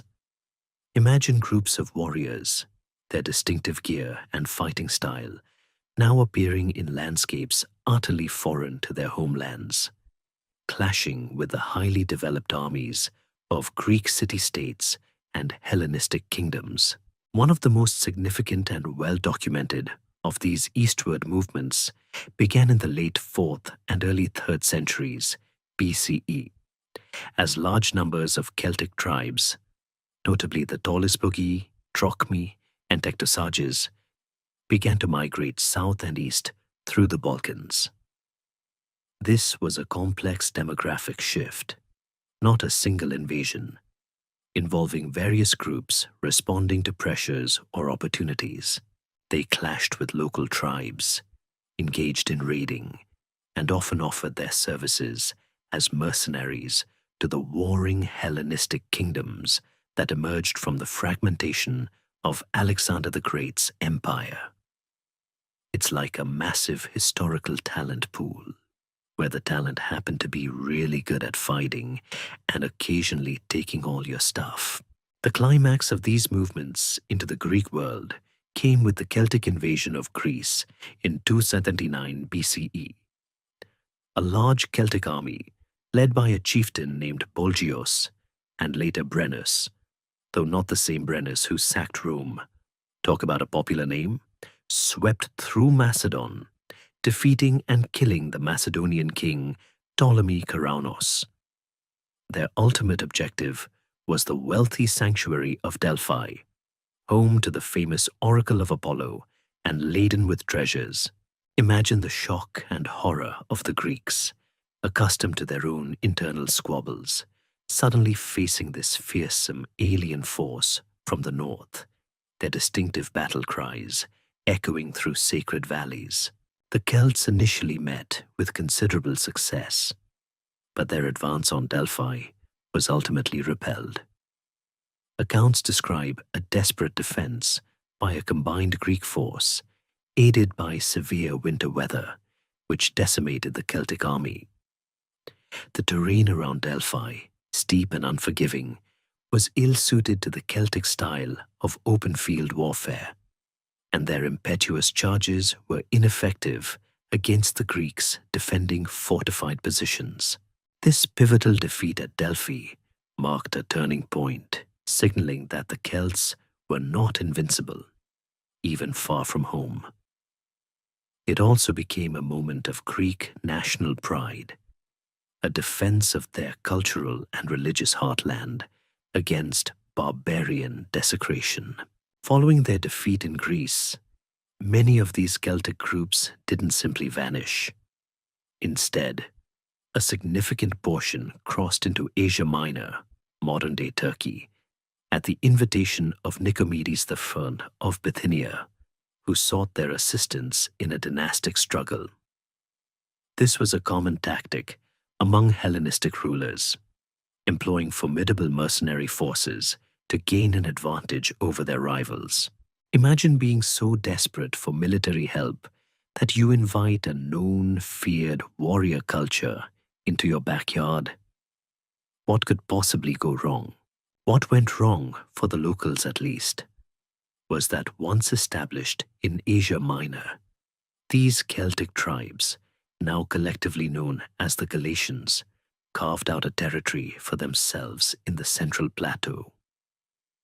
For decades, they became a persistent thorn in the side of the Hellenistic kingdoms of Asia Minor, engaging in widespread raiding, demanding tribute, and offering their mercenary services to the highest bidder.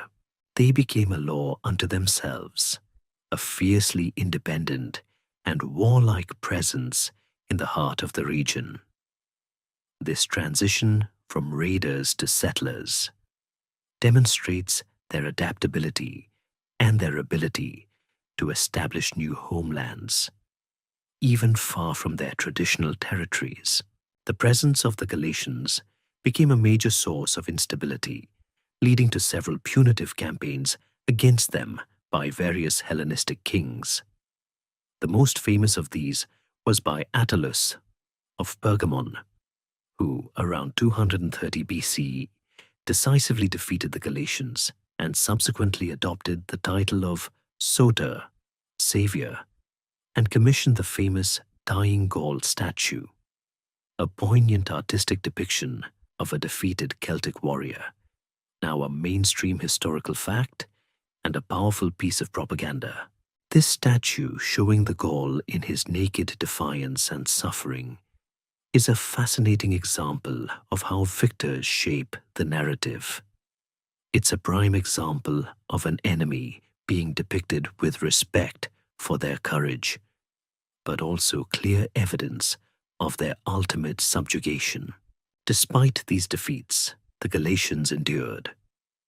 They were eventually confined to a specific region, which became known as Galatia, but they maintained their distinct Celtic language and customs for centuries, even after becoming a Roman province in 25 BCE. The New Testament letter to the Galatians penned by St. Paul, is addressed to descendants of these very Celtic settlers, a truly fascinating historical thread connecting ancient migrations to early Christianity. The continued existence of a Celtic-speaking population in Anatolia for hundreds of years is an open historiographic mystery in itself, begging the question of how they maintained their linguistic and cultural identity, surrounded by Greek and other Anatolian cultures. Did their martial reputation afford them a degree of isolation, or was it a continuous influx of new migrants? The resilience of their cultural identity, despite their nomadic and mercenary lifestyle, is a testament to the strength of their internal bonds. These epic journeys into Greece and Asia Minor vividly illustrate the dynamic and far-reaching impact of the ancient Celts, not just as neighbors of Rome, but as a significant force in the broader ancient world, leaving their mark on diverse landscapes and cultures, even if sometimes that mark was simply a trail of burning villages and plundered temples, while Celtic warriors were making their mark, sometimes literally, across distant lands like Greece and Asia Minor. The primary arena for their ultimate confrontation with Roman power was much closer to home, the sprawling and diverse region of Gaul. This vast territory, encompassing modern-day France, Belgium, Switzerland, and parts of Germany and the Netherlands, was a complex mosaic of independent Celtic tribes, and it would become the crucible in which the fate of much of ancient Celtic Europe was decided. Imagine a vibrant, often fractious collection of kingdoms, rich in resources and powerful in their own right, gradually finding themselves on the inexorable march of a unified, expansionist empire. For centuries before Caesar's arrival, Gaul existed as a patchwork of numerous distinct Celtic tribes, each with its own territory, leadership, and customs. We've already met some, like the Senones who sacked Rome, but there were dozens more. The Aedui, Arverni, Helveti, Bellovaci, Nervi, and many others. These tribes were often in a state of flux, forming alliances, engaging in feuds, and competing for dominance. While they shared a common language family and cultural traits, they lacked a centralized political authority, a crucial factor that would ultimately play into Roman hands. It was less like a single nation and more like a collection of very proud, very opinionated families who occasionally got together for holidays and sometimes to throw punches. The southern edge of Gaul, particularly the region bordering the Mediterranean, had long been a point of contact with Greek and later Roman influences. Greek colonies, like Massalia, modern Marseille, were established centuries earlier, facilitating trade and cultural exchange. This region, known to the Romans as Transalpine Gaul, Gaul beyond the Alps, gradually fell under Roman sway. By the late 2nd century BCE, Rome had established a province there, Gallia Narbonensis, securing its overland route to Spain and acquiring a strategically vital buffer zone. This Roman presence meant that for generations, the Celtic tribes further north were increasingly aware of their powerful southern neighbor, a growing shadow on their horizon. The Roman presence wasn't just military, it was also economic. Roman traders, known as negotiatores, ventured deep into independent Gaul, establishing commercial ties and introducing Roman goods like wine, olive oil, and luxury items. These exchanges provided the Romans with valuable intelligence about the internal politics and rivalries among the Gallic tribes.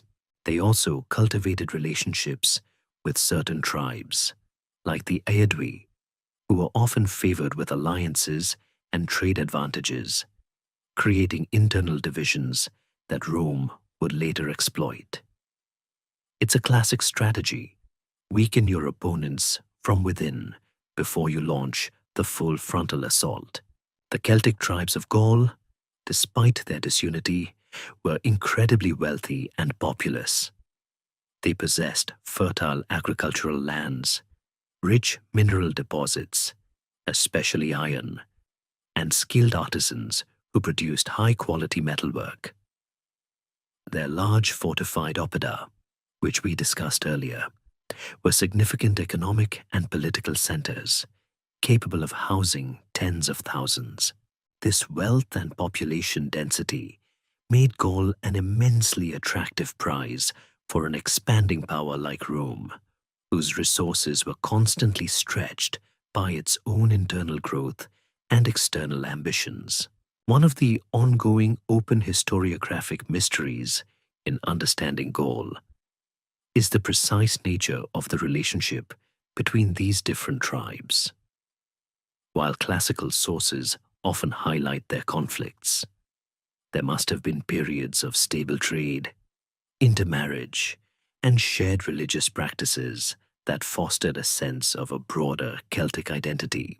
How did these various tribal systems coexist for so long without a singular dominant power emerging from within?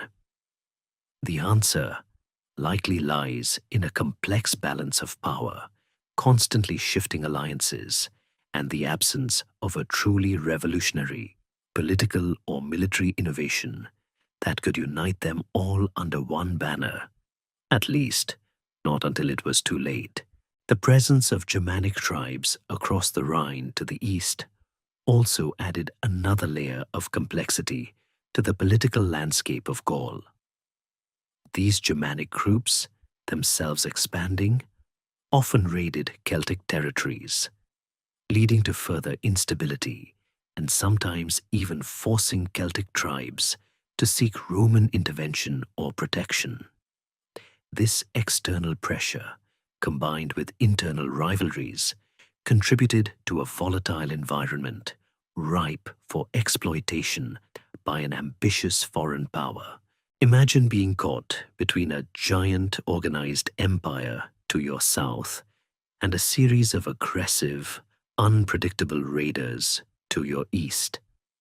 Not a great place to be if you're trying to maintain independence. This dynamic political and economic landscape, shaped by centuries of independent development and growing Roman influence, would become the perfect stage for the arrival of one of history's most audacious military commanders.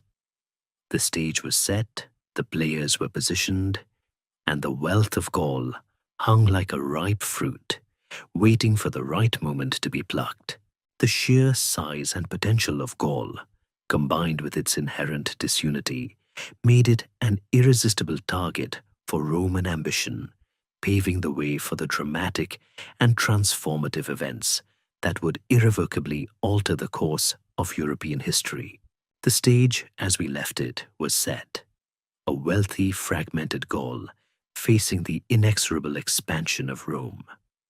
The central figure to stride onto this stage and utterly redefine the relationship between the Celts and the Romans was none other than Julius Caesar, whose Gallic wars from 58 to 50 BCE represent one of the most meticulously documented and brutally effective campaigns of conquest in ancient history. Imagine a single ambitious general with a flair for both military genius and self-promotion, systematically dismantling an entire civilization, piece by piece, chronicling every brutal step along the way. His Commentary de Bello Gallico, Commentaries on the Gallic War, is less a neutral historical account and more a highly polished, extended press release designed to bolster his political career. But it remains our primary window into this transformative period. Caesar's involvement in Gaul began ostensibly as a defensive measure. In 58 BCE, The Helvetii, a large Celtic tribe from what is now Switzerland, decided to migrate westwards through Roman territory. Caesar, then governor of Transalpine Gaul and Cisalpine Gaul, saw this as both a threat to Roman provincial stability and an unparalleled opportunity for military glory and personal enrichment. He swiftly moved to intercept them, engaging them in a series of battles that ultimately forced them back to their homeland. This initial campaign, while presented as a defensive action, quickly escalated into a full-scale invasion of independent Gaul. It was like swatting a fly and then deciding to burn down the entire forest to make sure no more flies bothered you. What followed was a relentless and often brutal 8-year campaign that systematically subjugated the diverse Celtic tribes of Gaul. Caesar's genius lay not just in his tactical acumen on the battlefield, but also in his shrewd political maneuvering. He masterfully exploited the existing tribal rivalries, playing one tribe against another, offering alliances and support to those amenable to Roman influence, and crushing those who resisted.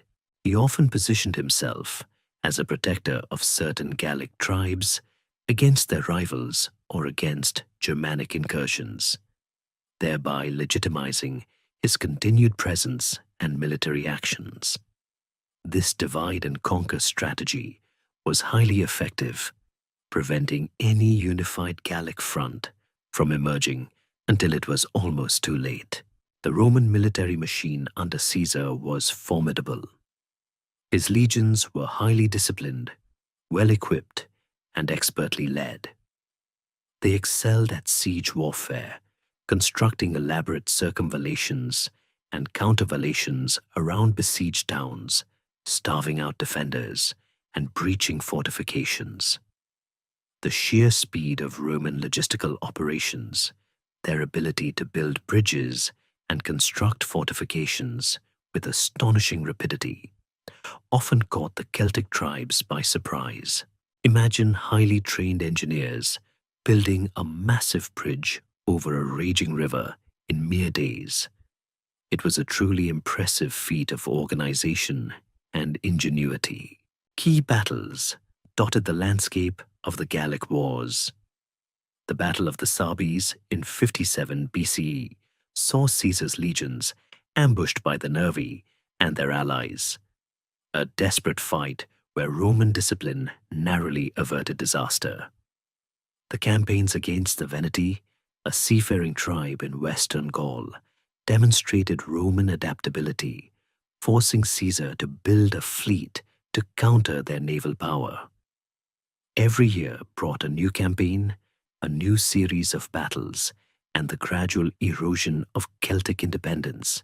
One of the most persistent open historiographic mysteries of the Gallic Wars, often debated by scholars, is the exact population of Gaul before Caesar's arrival, and the precise number of casualties inflicted during the conquest.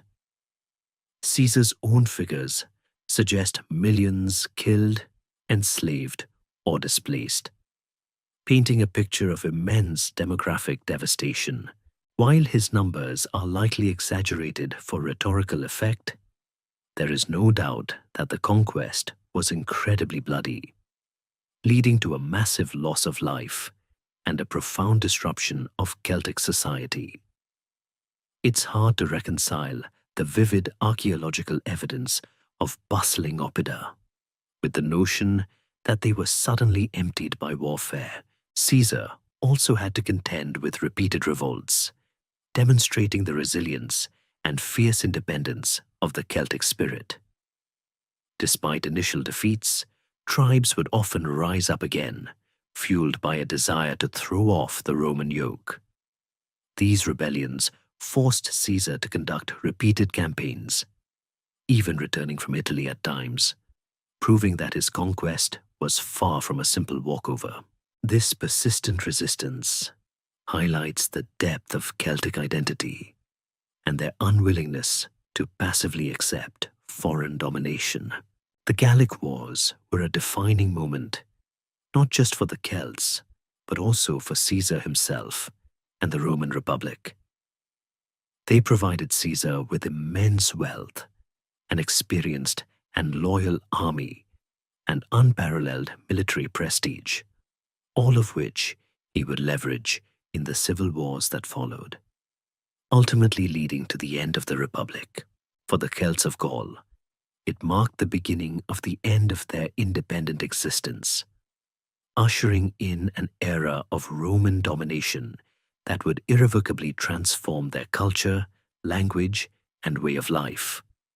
The story of Caesar in Gaul is a stark reminder of how one man's ambition can change the course of an entire continent's history, forever silencing the independent voices of once mighty peoples. Despite Julius Caesar's methodical campaigns and his shrewd exploitation of their internal divisions, the Celtic tribes of Gaul eventually found a unifying figure, a leader who galvanized their disparate forces into a formidable resistance against the Roman conqueror. Vercingetorix's rebellion.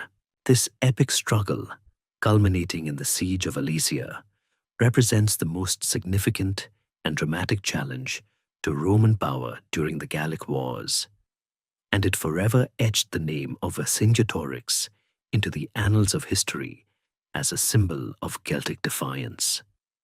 Imagine the almost impossible task of uniting proud, often warring tribes against a common, seemingly invincible enemy, and for a brief, glorious period, succeeding. Vercingetorix, a chieftain of the Arverni tribe from central Gaul, emerged as this improbable leader in 52 BCE. After years of Roman occupation and numerous individual tribal defeats had begun to wear down Gallic morale, he was a charismatic and intelligent figure, capable of appealing to the shared sense of Celtic identity and a desperate desire for freedom that transcended traditional rivalries. He understood that to defeat Caesar, the Gallic tribes needed to set aside their petty squabbles and act as a unified force, a strategic insight that had largely eluded them until then. It was like finally getting everyone in a giant family to agree on where to go for dinner. But the dinner was a massive, bloody war for their very survival. Vercingetorix's strategy was audacious and, for a time, highly effective. He recognized that the Roman legions, for all their discipline, relied heavily on their logistical supply lines. His plan was a scorched earth policy, burning crops and towns to deny the Romans provisions, forcing them to forage further afield and weakening them through attrition. He also employed guerrilla tactics, harassing Roman columns and preventing them from operating freely. This was a direct response to Caesar's strengths, attempting to negate the Roman advantage in pitched battles by avoiding them. He managed to persuade many tribes, even those traditionally allied with Rome, to join his cause, culminating in a pan-Gallic council where he was formally recognized as commander-in-chief. This was an unprecedented moment of unity, a testament to his persuasive power and the desperation felt across Gaul. Imagine the sheer diplomatic skill required to bring together so many independent-minded chieftains under a single command structure. The climax of the rebellion came with the siege of Alesia in 52 BCE. Vercingetorix, after an initial skirmish, chose to fortify himself and his main army within the hill fort of Alesia, a powerful oppidum. Caesar, understanding that this was a decisive moment, then undertook one of the most remarkable feats of ancient engineering. He built 2 rings of fortifications around Alesia. The inner ring, approximately 16 kilometers long, besieged Vercingetorix's army within the oppidum, The outer ring, some 21 kilometers long, faced outwards to protect the Roman besiegers from a massive Gallic relief army that was gathering to break the siege. Imagine building two entire, interconnected, fortified walls, complete with watchtowers, ditches, and traps, all while simultaneously fighting off attacks from both inside and outside. It was an architectural and military nightmare for anyone not named Caesar. The ensuing battle was epic. The Gallic relief force, estimated to be enormous, though Caesar's numbers are debated and represent an open historiographic mystery, launched massive attacks against the Roman outer defenses, while Vercingetorix's besieged army simultaneously attempted to break out from within. For days, the fighting was desperate and brutal, with the Roman legions stretched to their breaking point. Caesar himself was forced to ride among his troops, rallying them and personally directing the defense, a testament to the peril he faced. It was a true pincer movement, but the Romans were the ones doing the pinching. Ultimately, Roman discipline, superior engineering, and Caesar's unwavering leadership prevailed. The Gallic relief army, despite its numerical superiority, failed to break through the Roman lines and eventually dispersed. Seeing their last hope vanish, Vercingetorix made the agonizing decision to surrender himself to Caesar in order to save his remaining men from slaughter.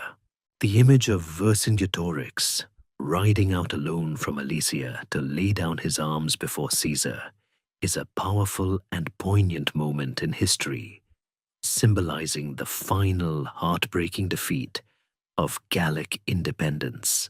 Vercingetorix's fate was a tragic one. He was held captive in Rome for 6 years before being paraded in Caesar's triumphal procession in 46 BCE and then ritually executed. His rebellion, though ultimately unsuccessful, is a mainstream historical fact that highlights the fierce spirit of the Celtic people and their capacity for unified resistance when pushed to the brink. It also underscores the brutal efficiency of the Roman war machine and Caesar's genius. The legacy of Vercingetorix endures as a symbol of national resistance, particularly in modern France. His attempt to unite the diverse Celtic tribes against a common foe remains a powerful testament to their inherent strength and a poignant reminder of what might have been had they found such unity earlier. The story of Alesia is a complex one, filled with heroic defiance, brutal conquest, and a strategic brilliance that forever altered the map of Europe. The fall of Alesia marked the effective end of widespread organized Celtic resistance in Gaul, paving the way for its complete Romanization. But it could have gone the other way.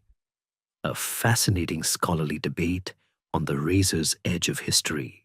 With the dramatic fall of Alesia and the capture of Vercingetorix, the organized military resistance of the Celtic tribes in Gaul was effectively crushed.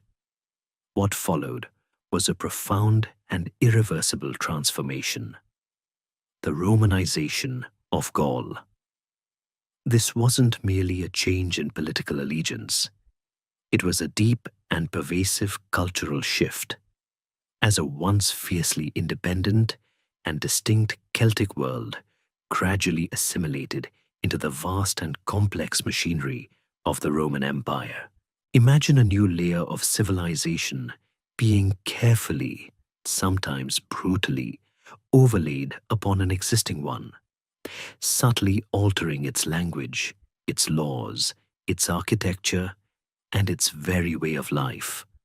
Like a palimpsest where the old writing slowly fades beneath the new. The process of Romanization was multifaceted and unfolded over several centuries, varying in pace and intensity across different regions of Gaul. It involved a deliberate policy by Rome to integrate the newly conquered territories, not just to exploit them, but to make them productive and loyal parts of the empire. This often began with the establishment of Roman military garrisons and veteran colonies. Soldiers, upon completing their service, were often granted land in Gaul, bringing with them Roman customs, language, and architectural styles. These settlements acted as focal points for Roman influence, radiating out into the surrounding countryside. One of the most immediate and visible changes was in urban development. Rome, a civilization built on cities, systematically established new towns and reorganized existing oppida into Roman-style urban centers. These cities, like Lugdunum, Lyon, Narbomatius, Narbonne, and Lutetia, Paris, were laid out with grids of streets, public forums, temples, bathhouses, amphitheaters, and aqueducts. All the hallmarks of Roman urban planning.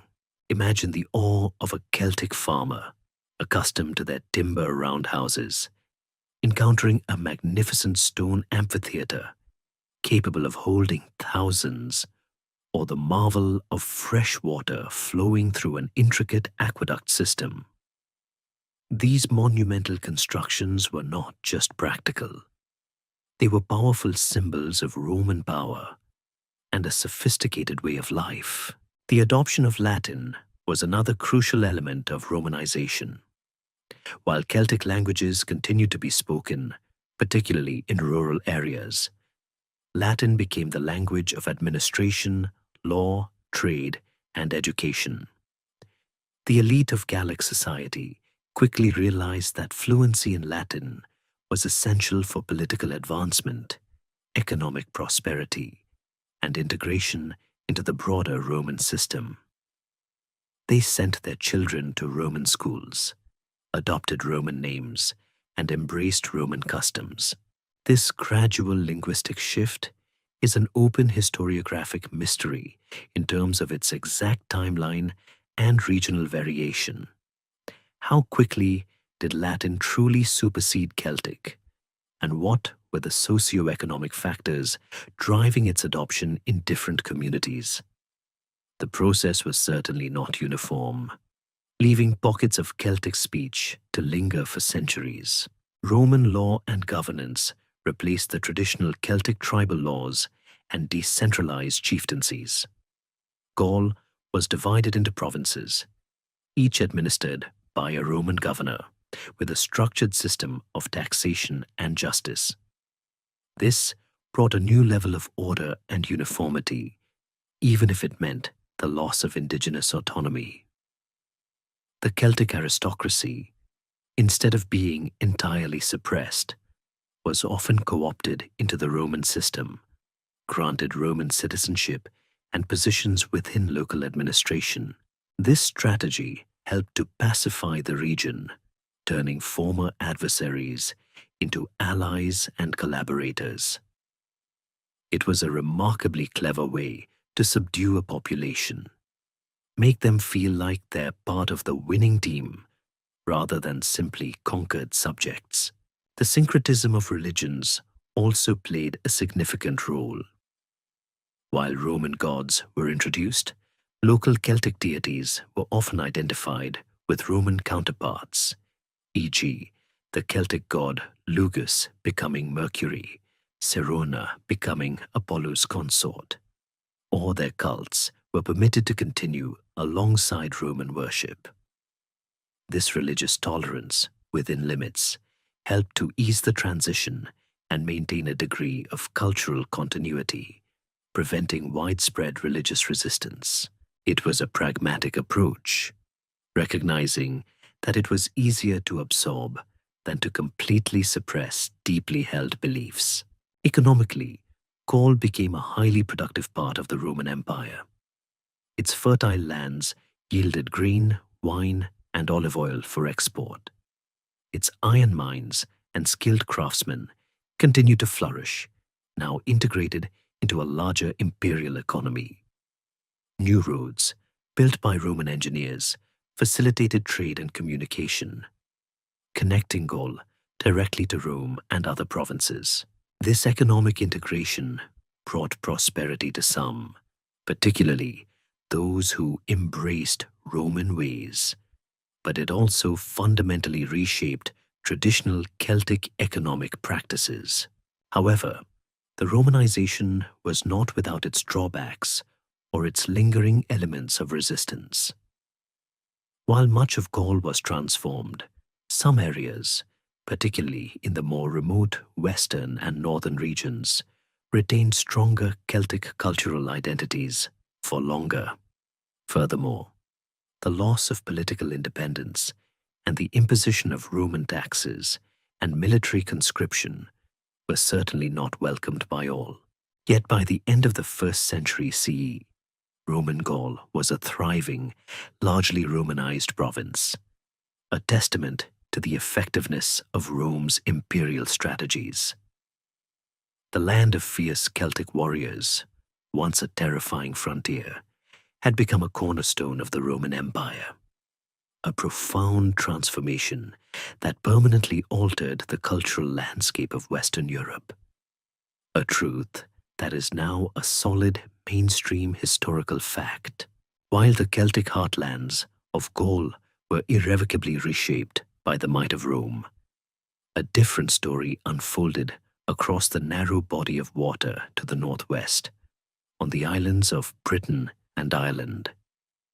Here, Celtic cultures developed with a distinct trajectory, largely unburdened by direct Roman conquest, fostering unique traditions, languages, and artistic expressions that would endure for centuries after their continental cousins had embraced Roman ways. Imagine these islands as refugees, allowing ancient seeds of culture to blossom in different, yet equally vibrant forms, largely untouched by the unifying, sometimes stifling, hand of the Roman Empire. The arrival of Celtic-speaking peoples in Britain and Ireland is a matter of ongoing scholarly debate and archaeological interpretation. It wasn't a single, dramatic invasion, but likely a series of migrations and cultural diffusions stretching over many centuries, beginning in the Bronze Age and continuing through the Iron Age. These movements brought new technologies, especially ironworking, and new linguistic forms, establishing the foundation for the distinct insular Celtic cultures. The archaeological record shows a gradual development from indigenous traditions overlaid with continental influences, rather than a complete replacement of populations. It's like a slow, steady tide, bringing new shells onto the beach, gradually changing its appearance. By the Iron Age, Britain was home to numerous Celtic tribes, such as the Iceni, Brigantes, Ordovites, and Catovellani, each with its own territories and chieftains, similar in many ways to their Gallic counterparts, but with distinct local variations. They built impressive hill forts, engaged in agriculture, and developed sophisticated metalworking skills, evident in the intricate artifacts found across the island. The famous Llyn Cerrig Bach hoard in Wales, for instance, offers a glimpse into their rich material culture, including shields, tools, and chariot fittings, often adorned with classic Latin designs adapted to a local style. Ireland, however, stands apart as the only major Celtic region in Western Europe that was never conquered by the Romans. This geographic isolation allowed its Celtic culture to evolve relatively independently, preserving many archaic traditions and linguistic forms that were lost or transformed on the continent and in Roman Britain. This is a crucial mainstream historical fact that explains much about the distinctiveness of Irish Celtic heritage. Imagine a cultural time capsule, protected by the wild seas, allowing ancient ways to flourish, largely undisturbed for centuries. The linguistic divergence between the Celtic languages of Britain and Ireland is also a fascinating aspect of this distinct development. Brittonic languages, such as Welsh, Cornish, and Breton, developed in Britain and later Brittany, while Goidelic languages, Irish, Scottish Gaelic, and Manx, emerged in Ireland and later spread to Scotland and the Isle of Man. This linguistic split, traceable to divergent evolutionary paths from Proto-Celtic, underscores the long-standing separation and unique cultural trajectories of the insular Celts. It's a bit like two branches of the same family tree growing in completely different directions, though they share the same root. While Britain did experience Roman invasion, it was a partial and prolonged affair, quite unlike the swift, decisive conquest of Gaul. Julius Caesar made two brief expeditions to Britain in 55 and 54 BCE, primarily to punish tribes who had aided his Gallic enemies and to gather intelligence. These were exploratory raids rather than attempts at permanent conquest, and he quickly withdrew. His accounts, however, provided the Romans with their first detailed descriptions of the island and its inhabitants, effectively putting Britain on the Roman map. The full Roman invasion of Britain didn't occur until 43 CE under the Emperor Claudius. Over several decades, the Romans gradually expanded their control, primarily in the lowland areas of England and Wales. They established Roman cities, roads, and administrative structures, and Romanization certainly occurred, especially among the elite who sought to emulate Roman ways. However, this Roman presence was always a frontier, contested by rebellious tribes like the Iceni under Boudicca, whom we'll discuss next, and constantly pushing against the wilder, unconquered northern regions. Northern Britain, home to various tribes, including those who would later be called the Picts and the Caledonians, largely resisted Roman efforts at conquest.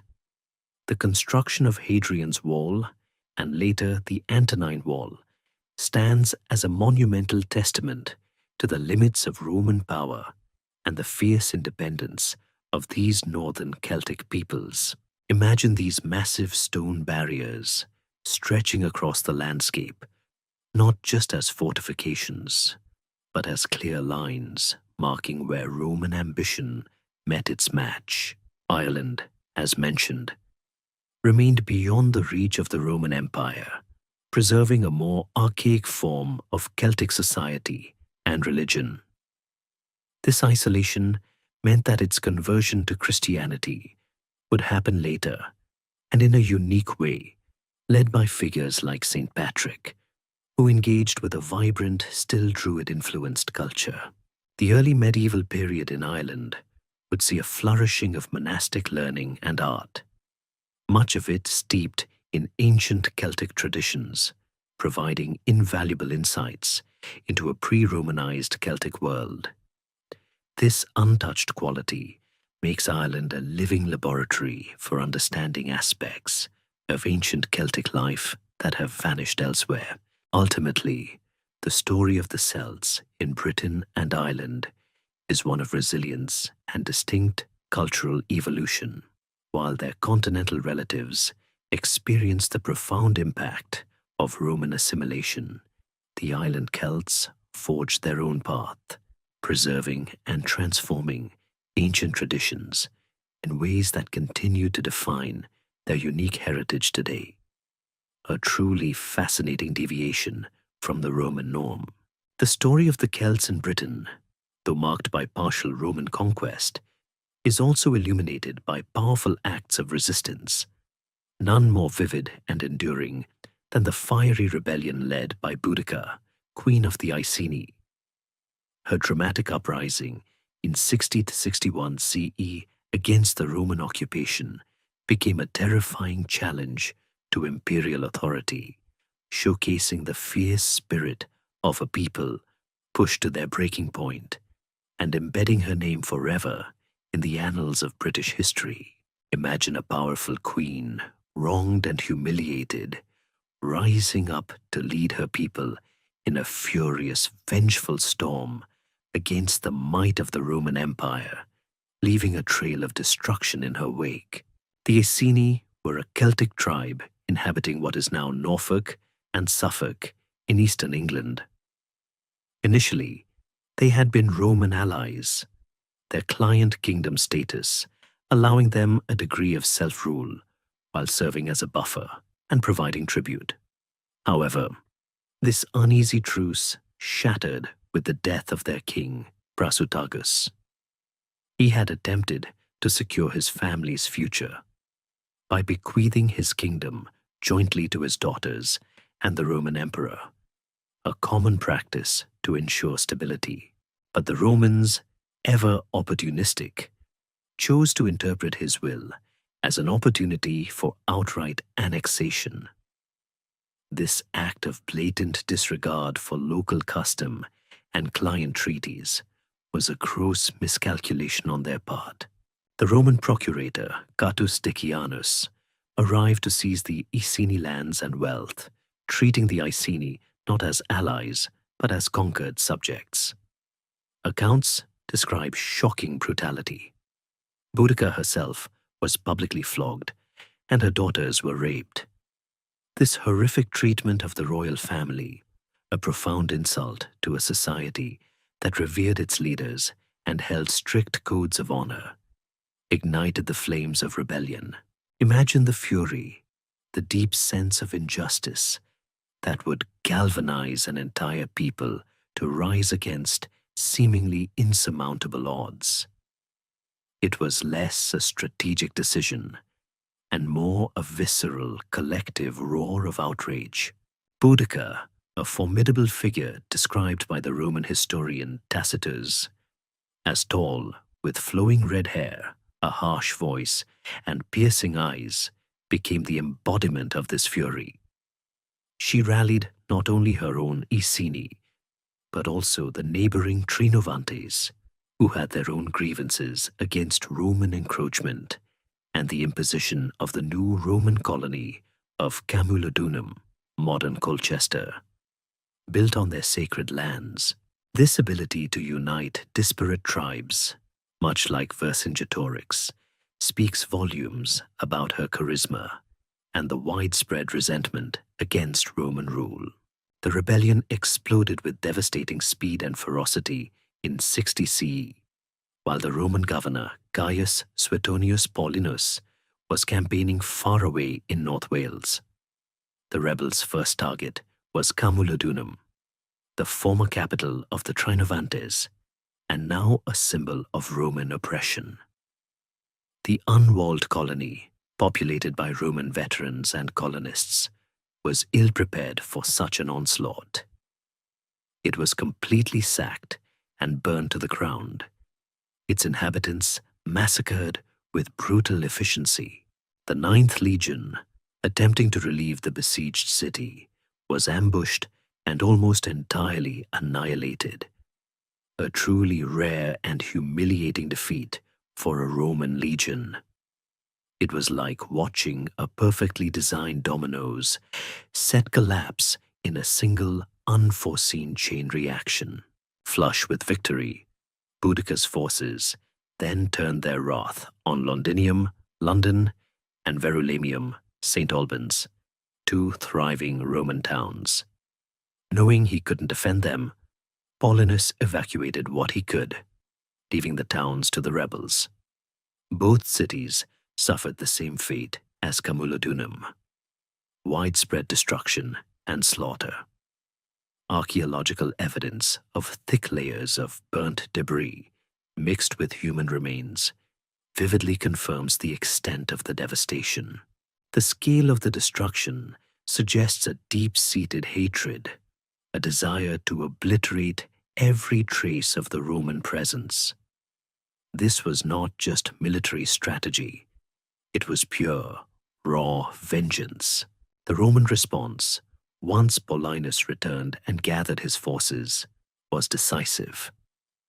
Despite being heavily outnumbered, though the exact numbers are another open historiographic mystery and subject of scholarly debate, Paulinus chose his ground carefully.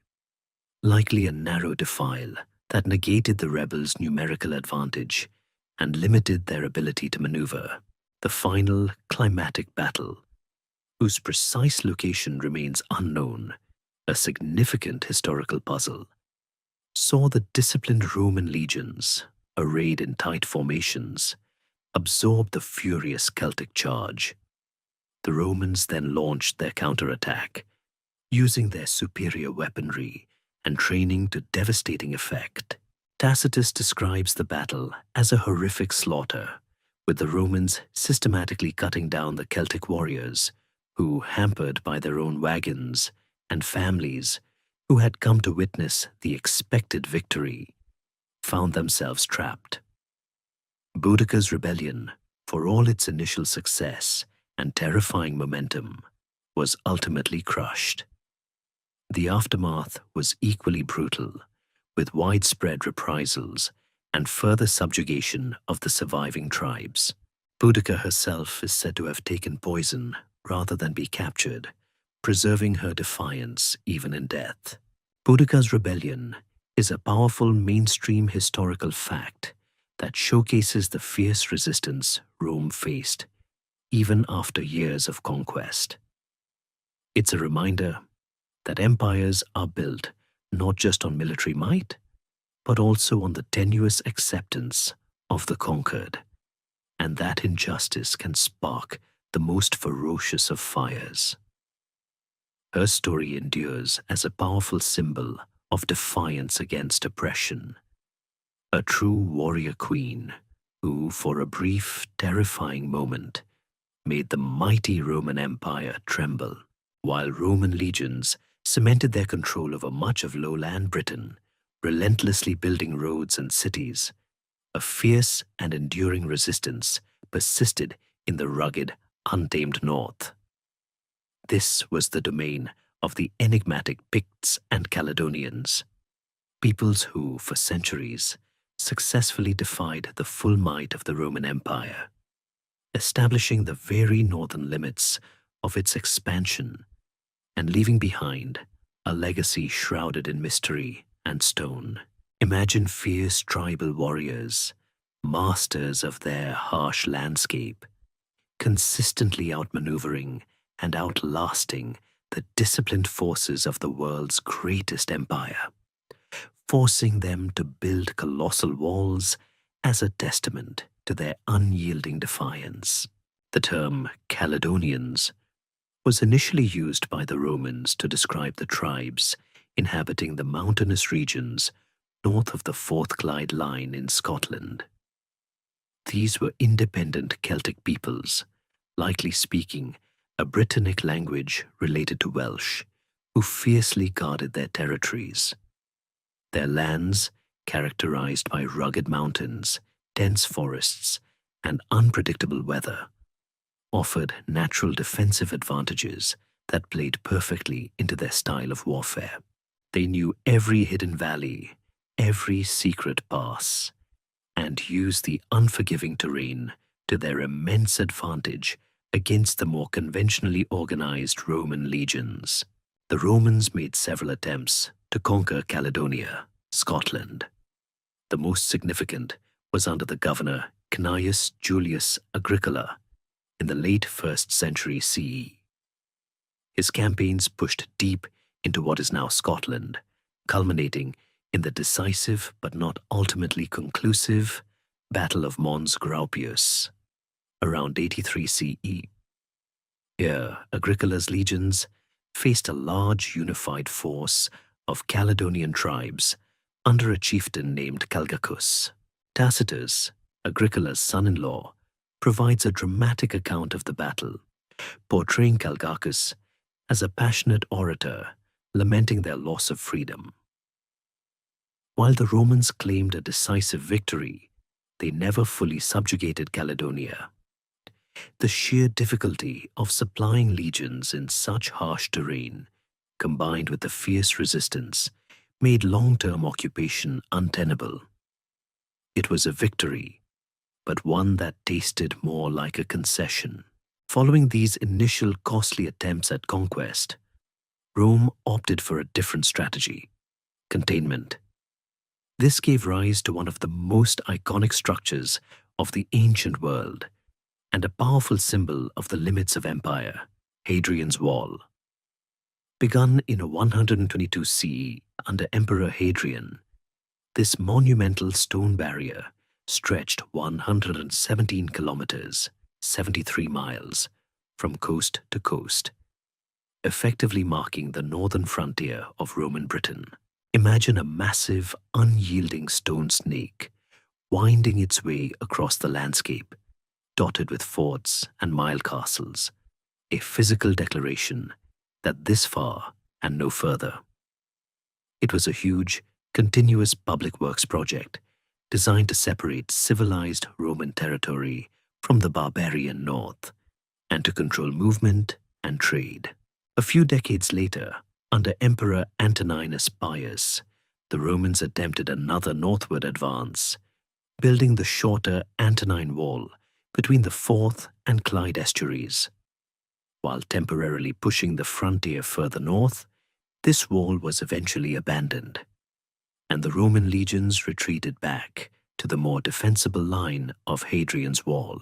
This back and forth illustrates the enduring challenge posed by the northern tribes and the high cost, both in resources and manpower, of trying to subdue them. It was a constant game of cat and mouse, and the Roman cat often found itself outmaneuvered. Now, about the Picts. The term Picts itself is a Roman exonym, likely derived from Picti, meaning painted people, referring to their presumed practice of tattooing or body painting. They appear in Roman historical records from the late 3rd century CE onwards, often depicted as a persistent threat, engaging in raids across Hadrian's Wall. The Picts were a confederation of tribes inhabiting northern and eastern Scotland, and their precise relationship to the earlier Caledonians is an open historiographic mystery and a subject of much scholarly debate. Were they the direct descendants of the Caledonians, who evolved culturally? Were they a new wave of migrants? Or was Pict simply a new Roman term for the persistent inhabitants of unconquered Scotland? The exact linguistic heritage of the Picts is also debated, though it's generally accepted they spoke a Bretonic Celtic language that diverged significantly from other forms. What we do know about the Picts primarily comes from later sources, and most strikingly from their unique and enigmatic Pictish stones. These carved stones, found throughout Pictland, feature intricate and distinctive symbols, abstract designs, animal figures, and later Christian crosses, whose meanings are still largely unknown. Imagine ancient silent storytellers, etched in stone, whose narratives are tantalizingly out of reach. These stones are a primary source of information, but they also deepen the mystery, offering visual clues without a clear linguistic key. They are a mainstream historical fact, but their interpretation is fraught with challenges. The Picts were not just raiders. They were a resilient and sophisticated society, capable of forming powerful kingdoms that successfully resisted both Roman and later Anglo-Saxon encroachment for centuries. They built their own fortified settlements, developed a distinctive artistic tradition, and eventually embraced Christianity, adapting it to their own cultural forms. Their ability to maintain their independence in the face of two major imperial powers, Rome and the burgeoning Anglo-Saxon kingdoms, is a testament to their adaptability, martial prowess, and possibly their strong communal identity. They proved that sometimes just being incredibly stubborn and knowing your own backyard better than anyone else is enough to keep invaders at bay. The enduring legacy of the Picts and Caledonians is a powerful reminder that not all parts of the ancient world succumbed to Roman dominion, and that unique, resilient cultures could thrive on the very fringes of empire. As the Roman Empire eventually began its long, slow decline, and its grip on peripheral territories like Britain weakened, a new and profoundly transformative force began to reshape the spiritual and cultural landscape of the Celtic world: the early Christianization of Celtic lands. This wasn't a sudden top-down conversion orchestrated by emperors, but rather a gradual, often organic process, deeply intertwined with existing pagan beliefs and emerging in distinct ways across the various Celtic regions, leaving behind a unique blend of ancient and new. Imagine a subtle shift in the spiritual currents as the veneration of sacred groves and the whispers of druidic wisdom slowly began to mingle with the chanting of psalms and the stories of a carpenter from Nazareth. The earliest seeds of Christianity in the Celtic lands were likely sown in Roman Britain, where the new faith arrived along with Roman soldiers, traders, and administrators. By the 4th century CE, there is clear archaeological and textual evidence of Christian communities, complete with churches and organized clergy. However, as Roman authority in Britain waned in the early 5th century, giving way to Anglo-Saxon incursions, the organized church in the lowland areas largely collapsed. Yet Christianity found refuge and flourished in the western, more Celticized parts of Britain, particularly in Wales and Cornwall, where a distinct form of Celtic Christianity began to emerge. It is in Ireland, however, that the story of Celtic Christianization takes on its most vivid and unique character. Unconquered by Rome, Ireland retained a vibrant, indigenous Celtic culture, still heavily influenced by druidic traditions and clan-based social structures. The traditional narrative credits St. Patrick with bringing Christianity to Ireland in the 5th century CE. While the exact details of his life are subject to some scholarly debate and a fair bit of embellishment over the centuries, his Confessio and letter to Coroticus provide invaluable first-hand accounts of his missionary work. Imagine a determined, perhaps slightly exasperated former captive returning to the land of his enslavement, not with an army, but with a message of peace and salvation. It's truly an incredible story of resilience and spiritual conviction. Patrick's success was remarkable, particularly because he managed to convert a largely pagan, non-Romanized society without significant bloodshed, often by engaging with the existing power structures, including the druids and chieftains.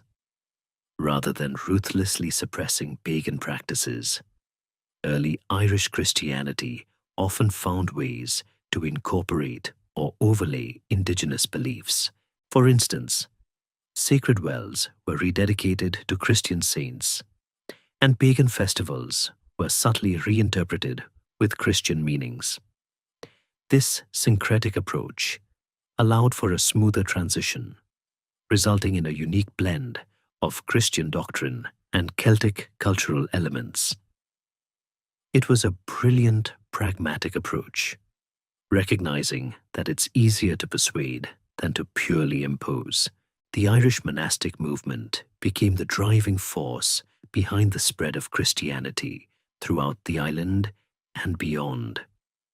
Unlike the episcopal system of the Roman Church, early Irish Christianity was largely organized around powerful monasteries, which became centers of learning, art, and missionary activity. Figures like Saint Columba, Saint Brigid, and Saint Brendan founded influential monasteries that became intellectual powerhouses, preserving Latin learning and classical texts during Europe's Dark Ages. Imagine remote monastic settlements perched on windswept cliffs, where monks meticulously copied manuscripts, illuminated Bibles with intricate Celtic designs, and kept the flame of learning alive while much of continental Europe stumbled. This monastic tradition, with its emphasis on asceticism, scholarship, and missionary zeal, is a mainstream historical fact and a cornerstone of early medieval European history. From Ireland, Celtic Christianity spread to Scotland, largely through the efforts of Saint Columba, who founded the monastery of Iona in 563 CE, which became a spiritual hub for the conversion of the Picts and Scots. It also reached parts of Anglo-Saxon England through missionaries like St. Aidan, influencing the Northumbrian kingdom. Even continental Europe felt the impact, with Irish monks like Columbanus establishing monasteries in Gaul, Germany, and Italy, carrying their distinctive blend of scholarship and spirituality across the continent. This outward missionary zeal is one of the more fascinating open historiographic mysteries. What drove these monks to leave their isolated island to venture into a dangerous post-Roman Europe? Was it purely religious fervor, or a combination of piety and a desire for adventure? The unique aspects of Celtic Christianity, such as its differing tonsure, haircut for monks, its calculation of the date of Easter, and its emphasis on personal penance and peregrination, spiritual exile, eventually led to friction with the Roman Church, culminating in events like the Synod of Whitby in 664 CE, which saw much of the English Church adopt Roman practices. However, many of the cultural and artistic elements of Celtic Christianity, particularly its intricate art styles, continue to flourish and leave an indelible mark on medieval Europe. The Christianization of Celtic lands wasn't just a religious shift, it was a cultural revolution. It brought literacy to Ireland, albeit in Latin initially, spurred the development of written Irish, Old Irish, in glosses on Latin manuscripts, and provided new avenues for artistic expression in illuminated manuscripts like the Book of Kells and the creation of magnificent high crosses. It absorbed and transformed ancient Celtic symbols, giving them new Christian meanings, weaving a complex tapestry that still defines the cultural heritage of these regions today. The shift was profound, but also beautifully blended, demonstrating the enduring power of ancient Celtic identity to infuse new traditions with its own distinctive spirit. From the spiritual transformation brought by Christianity, we now gently pivot to a realm that truly embodies the soul of the ancient Celts, their rich tapestry of myth, legend, and oral tradition. Before the advent of widespread literacy, the stories, genealogies, laws, and wisdom of the Celtic peoples were carried, vibrant and alive, within the memories of their bards, poets, and druids, passed down meticulously from generation to generation. Imagine a flickering firelight in a chieftain's hall as a skilled storyteller, perhaps with a lyre, captivates an audience with tales of ancient heroes, fierce battles, and journeys to magical realms. The very history and identity of a people preserved not in ink, but in the breath of human voice. The primary challenge in studying Celtic mythology is the almost complete absence of native written sources from the pre-Roman and Roman periods. Unlike the Greeks and Romans, who meticulously recorded their myths and histories, the ancient Celts, likely under the guidance of the Druids, chose to preserve their sacred knowledge orally. This practice, while ensuring exclusivity and flexibility, means that much of what we know about their pantheon, their heroic cycles, and their cosmology comes from later medieval manuscripts, often written down centuries after the original pagan context by Christian monks, or from the often biased accounts of classical authors. This gap between the original oral tradition and its later written form presents an enormous open historiographic mystery and a fertile ground for scholarly debate. How much of what was written down accurately reflects the original pagan beliefs, and how much was subtly, or not so subtly, altered to fit a Christian worldview? Despite these challenges, the surviving body of Celtic literature, particularly from medieval Ireland and Wales, offers an incredibly rich glimpse into their mythological world. These narratives, often categorized into cycles, are filled with compelling characters, fantastical creatures, and epic adventures. In Irish mythology, for instance, we have the Ulster cycle, centered around the hero Cuchulainn and the warriors of Ulster, engaged in a great cattle raid. The Fenian cycle, featuring the legendary Fionn mac Cumhail and his band of warriors, the Fianna, and the mythological cycle, which recounts the stories of the Tuatha De Danann, a divine race who was said to have inhabited Ireland before humans. These tales are replete with shape-shifting magic, heroic deeds, and a deep connection to the natural world. It's like the ancient world's version of a sprawling fantasy series, only with even more impenetrable genealogies. Welsh mythology, preserved in texts like the Mabinogion, also presents a vivid world of magic and heroism, featuring figures like King Arthur, though his origins are complex and debated, Pryderi, and the enchantress Rhiannon. These stories often feature journeys to the other world, interaction between humans and supernatural beings, and complex moral dilemmas. They reflect a worldview where the veil between the mundane and the magical was thin, and where humans were constantly interacting with powerful, often capricious, forces. The importance of oral tradition cannot be overstated. Bards, poets, like the Philid in Ireland, and professional storytellers held incredibly high status in Celtic society, equivalent to that of the nobility and the Druids. They were the living libraries of their people, memorizing vast amounts of lore, genealogies, and historical narratives. Their performances were central to communal life, reinforcing tribal identity, preserving cultural memory, and entertaining audiences. Imagine the hypnotic rhythm of a bard's voice, weaving intricate narratives that could last for days, holding entire communities spellbound. This oral culture placed a premium on memory, rhetoric, and verbal artistry. The stories themselves are not just entertainment. They often contain insights into Celtic values, beliefs, and social norms.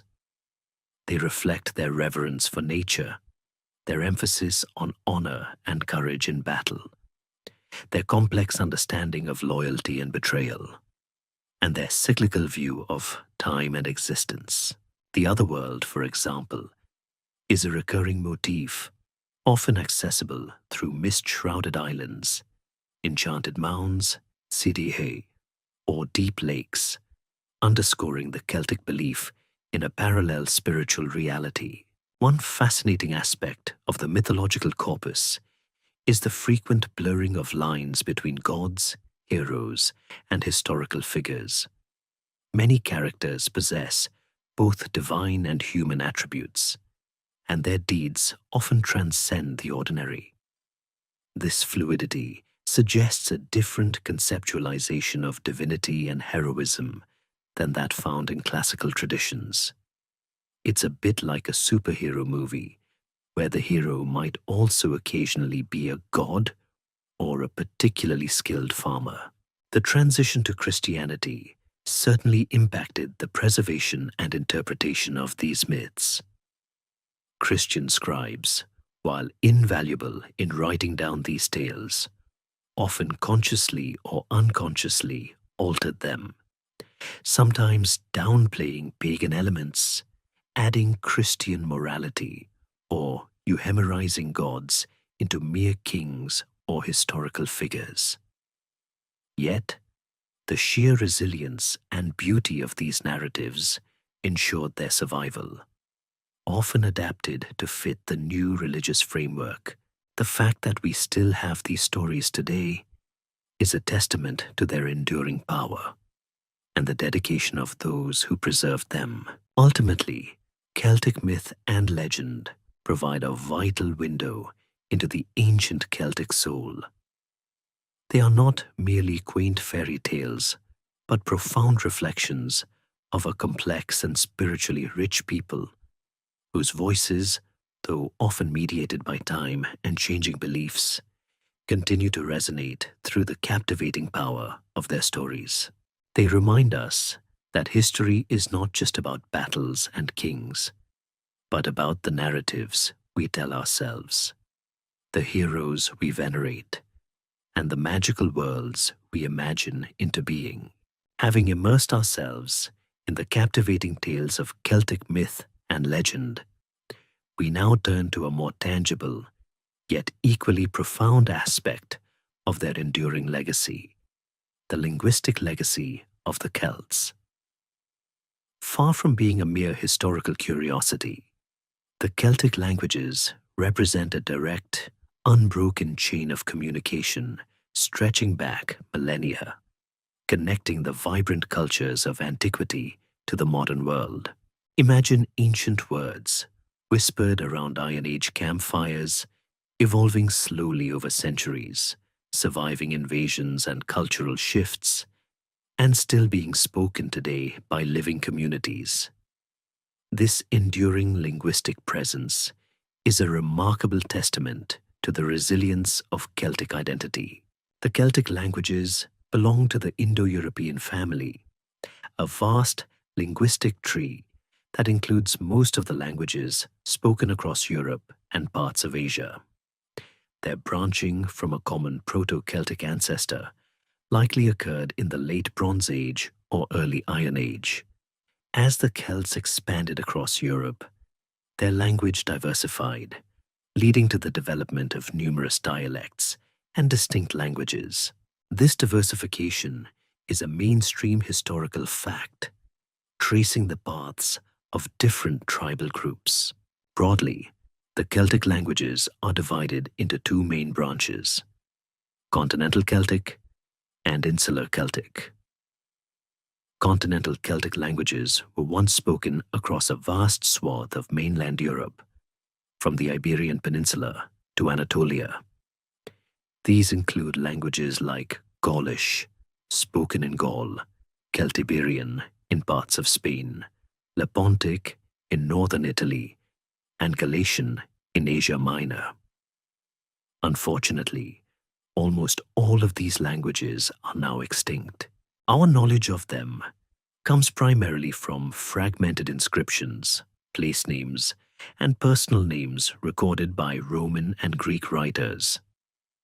The disappearance of these languages is a subtle but significant open historiographic mystery. Why did they vanish so completely, while their insular cousins managed to survive?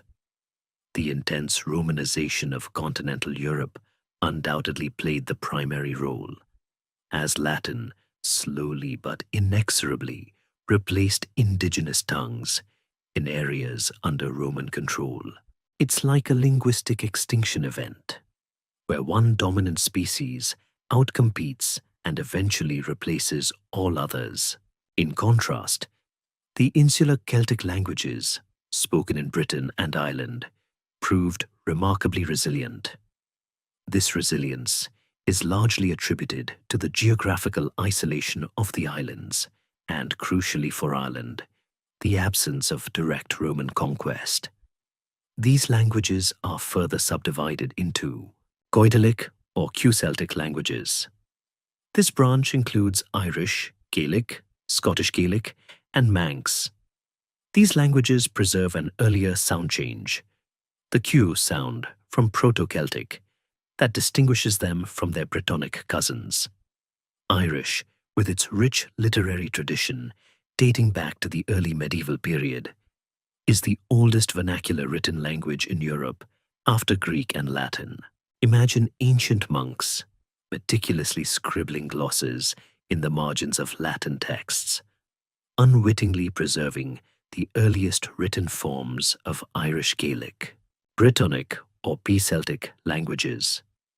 This branch includes Welsh, Cornish, and Breton. These languages underwent a different sound change, the P sound from Proto-Celtic. Welsh, in particular, has a continuous literary tradition stretching back to the 6th century, making it one of the oldest living languages in Europe.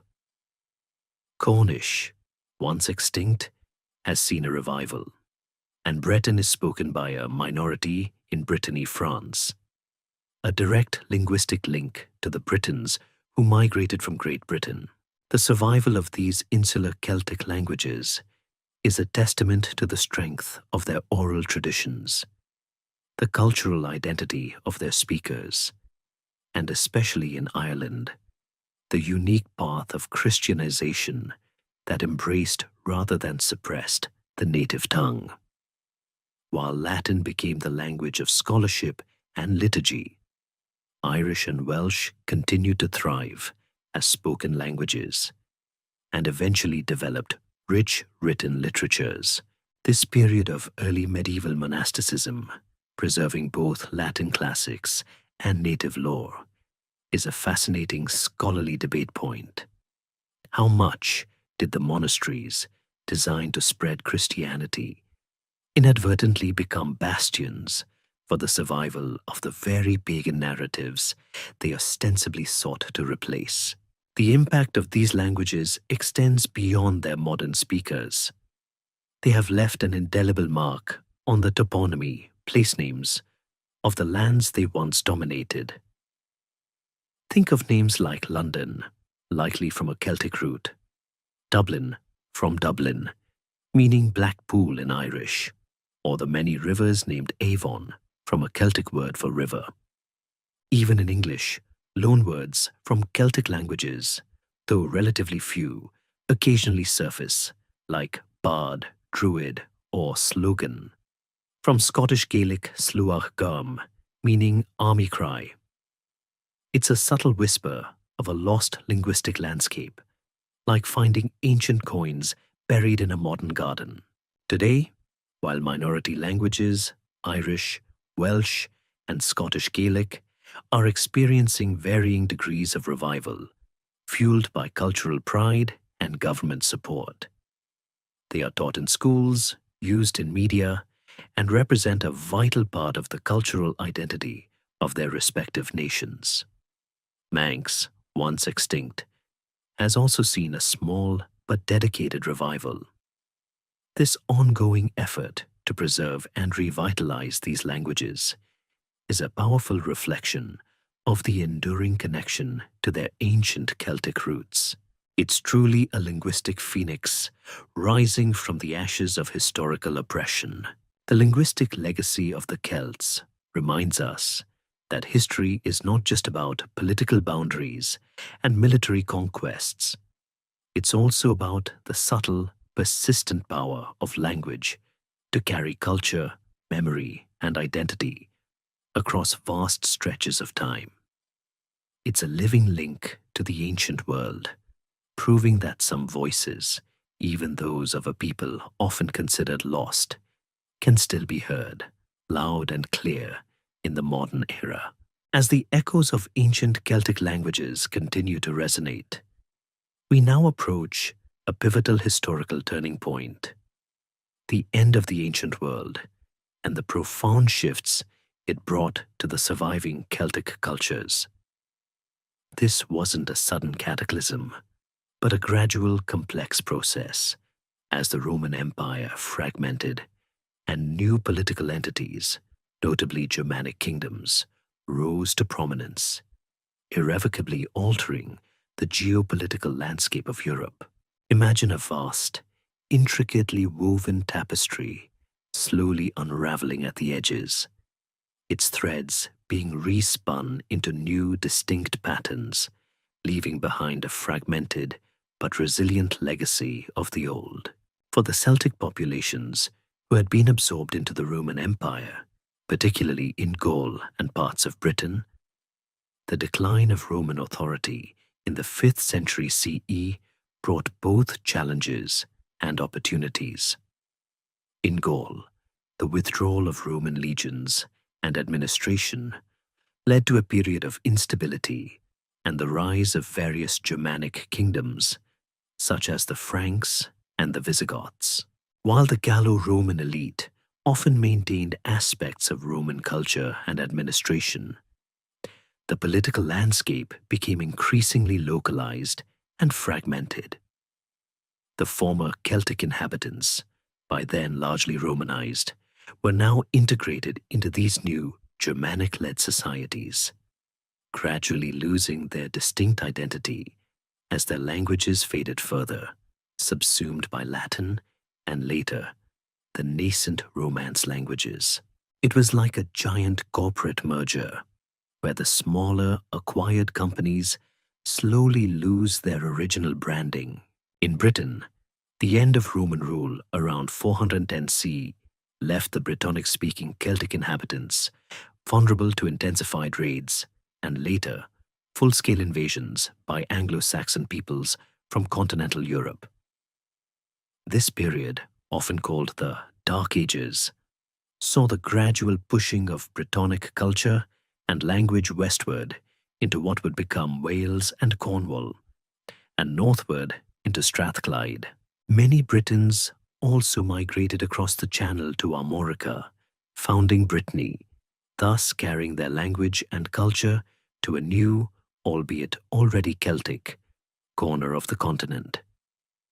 The loss of Roman military protection meant that for the remaining Britons, it was a brutal struggle for survival, a desperate fight against overwhelming odds.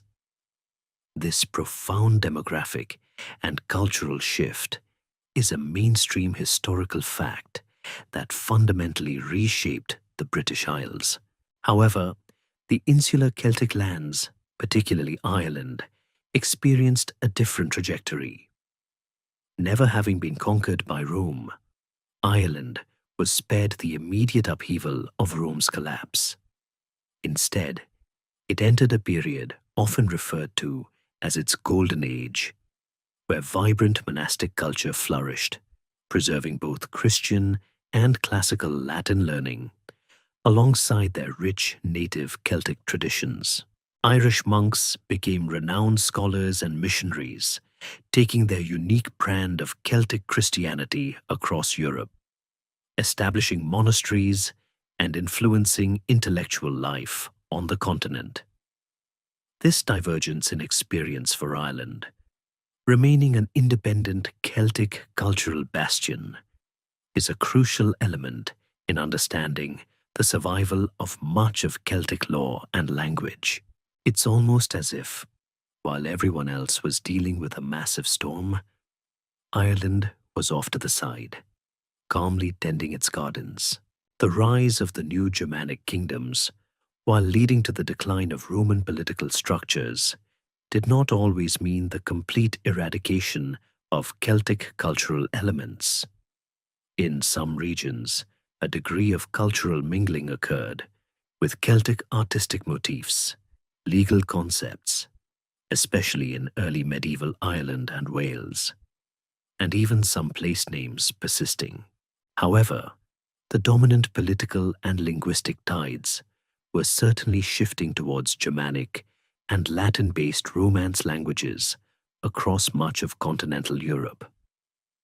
The concept of Celt as a distinct ethno-linguistic group diminished in areas under heavy Germanic or Romance influence, becoming more of a historical memory than a lived reality. One of the fascinating scholarly debates regarding this period is the extent to which the Celtic identity survived in Romanized areas versus being completely absorbed. While distinct political entities vanished, traces of cultural practices, linguistic substrata, and even artistic styles can be discerned, suggesting that Romanization, while profound, was not always total assimilation. There is an open historiographic mystery as to how much of the Celtic lingered beneath the Roman veneer, only to re-emerge in subtle ways in the early medieval period. Was it a complete whitewash, or were there persistent undercurrents of older traditions? The truth likely lies somewhere in between, with varying degrees of survival based on region and social class. By the dawn of the medieval period, the ancient Celtic world, as a unified cultural and linguistic force across Europe, had fragmented. The vast territories where Celtic languages once predominated were now primarily Romance or Germanic speaking. Yet, the distinct Celtic cultures and languages continued to thrive on the western fringes of Europe. In Ireland, Wales, Scotland, and Brittany, these areas became the last bastions of an ancient identity, carrying forward the flame of their unique heritage into a new historical epoch, proving that, even after the end of their ancient world, the Celts were far from finished. Their story continued, albeit on a smaller, more concentrated stage, setting the scene for their enduring legacy in the modern era. As the ancient world receded and the Middle Ages dawned, the Celtic peoples, though fragmented and geographically constrained, ensured their unique identity would not vanish entirely, leaving an enduring Celtic heritage that continues to resonate powerfully in the modern world. This isn't just about dusty historical records. It's about a living, breathing influence found in languages, art, music, literature, and a profound sense of cultural identity that spans continents. Imagine the faint echoes of ancient war cries and bardic tales finding their way into contemporary folk music, modern artistic designs, and even the subtle quirks of modern languages, proving that true cultural spirit is incredibly hard to extinguish. The most tangible and immediate legacy of the ancient Celts lies in the survival, and in some cases, revival of their languages.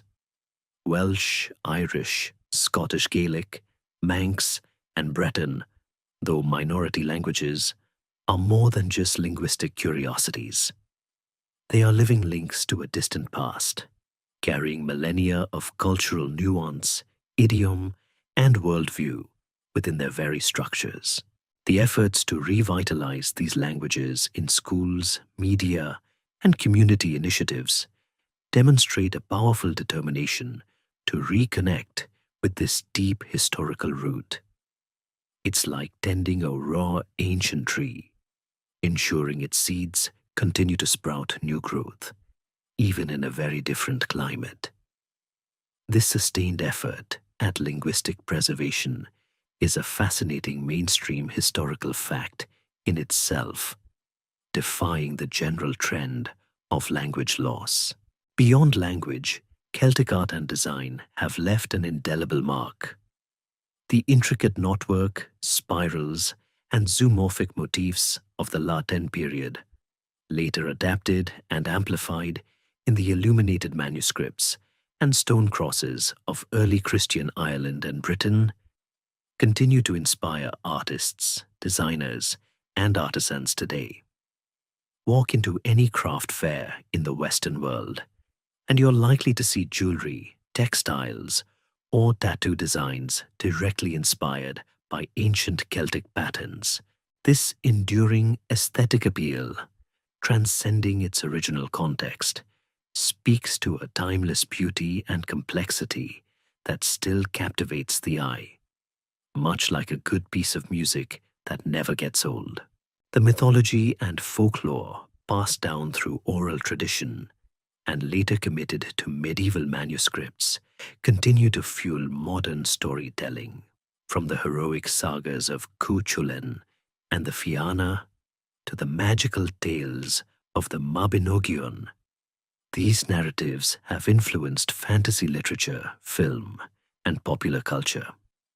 Think of the archetypes of the valiant warrior, the wise druid, or the otherworldly fae folk. Many of these have their roots in ancient Celtic narratives. Even modern tales of magic and adventure sometimes borrow themes or character traits from these ancient stories, often without even realizing their true origins. The echoes of Celtic myth can be heard in everything from J.R.R. Tolkien to modern video games, a testament to their powerful narrative resonance. The music of the Celtic nations, with its distinctive melodic forms, instruments like the harp and pipes, and often melancholic or spirited qualities, enjoys global recognition and popularity. While much of what we consider Celtic music today has evolved considerably over centuries, its deep roots undeniably connect to ancient traditions of storytelling, lament, and celebration. Imagine the raw emotional power of a modern Willian pipe tune, and then consider its lineage tracing back to the haunting sounds that might have accompanied ancient rituals or warrior feasts. It's a rhythmic, enduring connection. Culturally, there is a strong sense of Celtic identity in the modern nations and regions where these traditions survived. Ireland, Scotland, Wales, Brittany, Cornwall, and the Isle of Man. This identity is expressed through cultural festivals, sporting traditions, clan affiliations, and a shared pride in their unique history, distinct from the dominant Anglo-Saxon or Romance cultures that surround them. This strong sense of distinctness, persisting through centuries, is a fascinating scholarly debate topic in itself. How does a shared history and culture, sometimes without a shared political state, manage to foster such a powerful and enduring sense of collective identity across disparate regions? It's a testament to the intangible bonds of heritage. Even in regions where Celtic languages vanished, particularly in mainland Europe, their historical presence is acknowledged. Archaeological sites of hill forts and oppida are preserved. Museums showcase Celtic artifacts, and academic research continues to uncover new facets of their ancient world.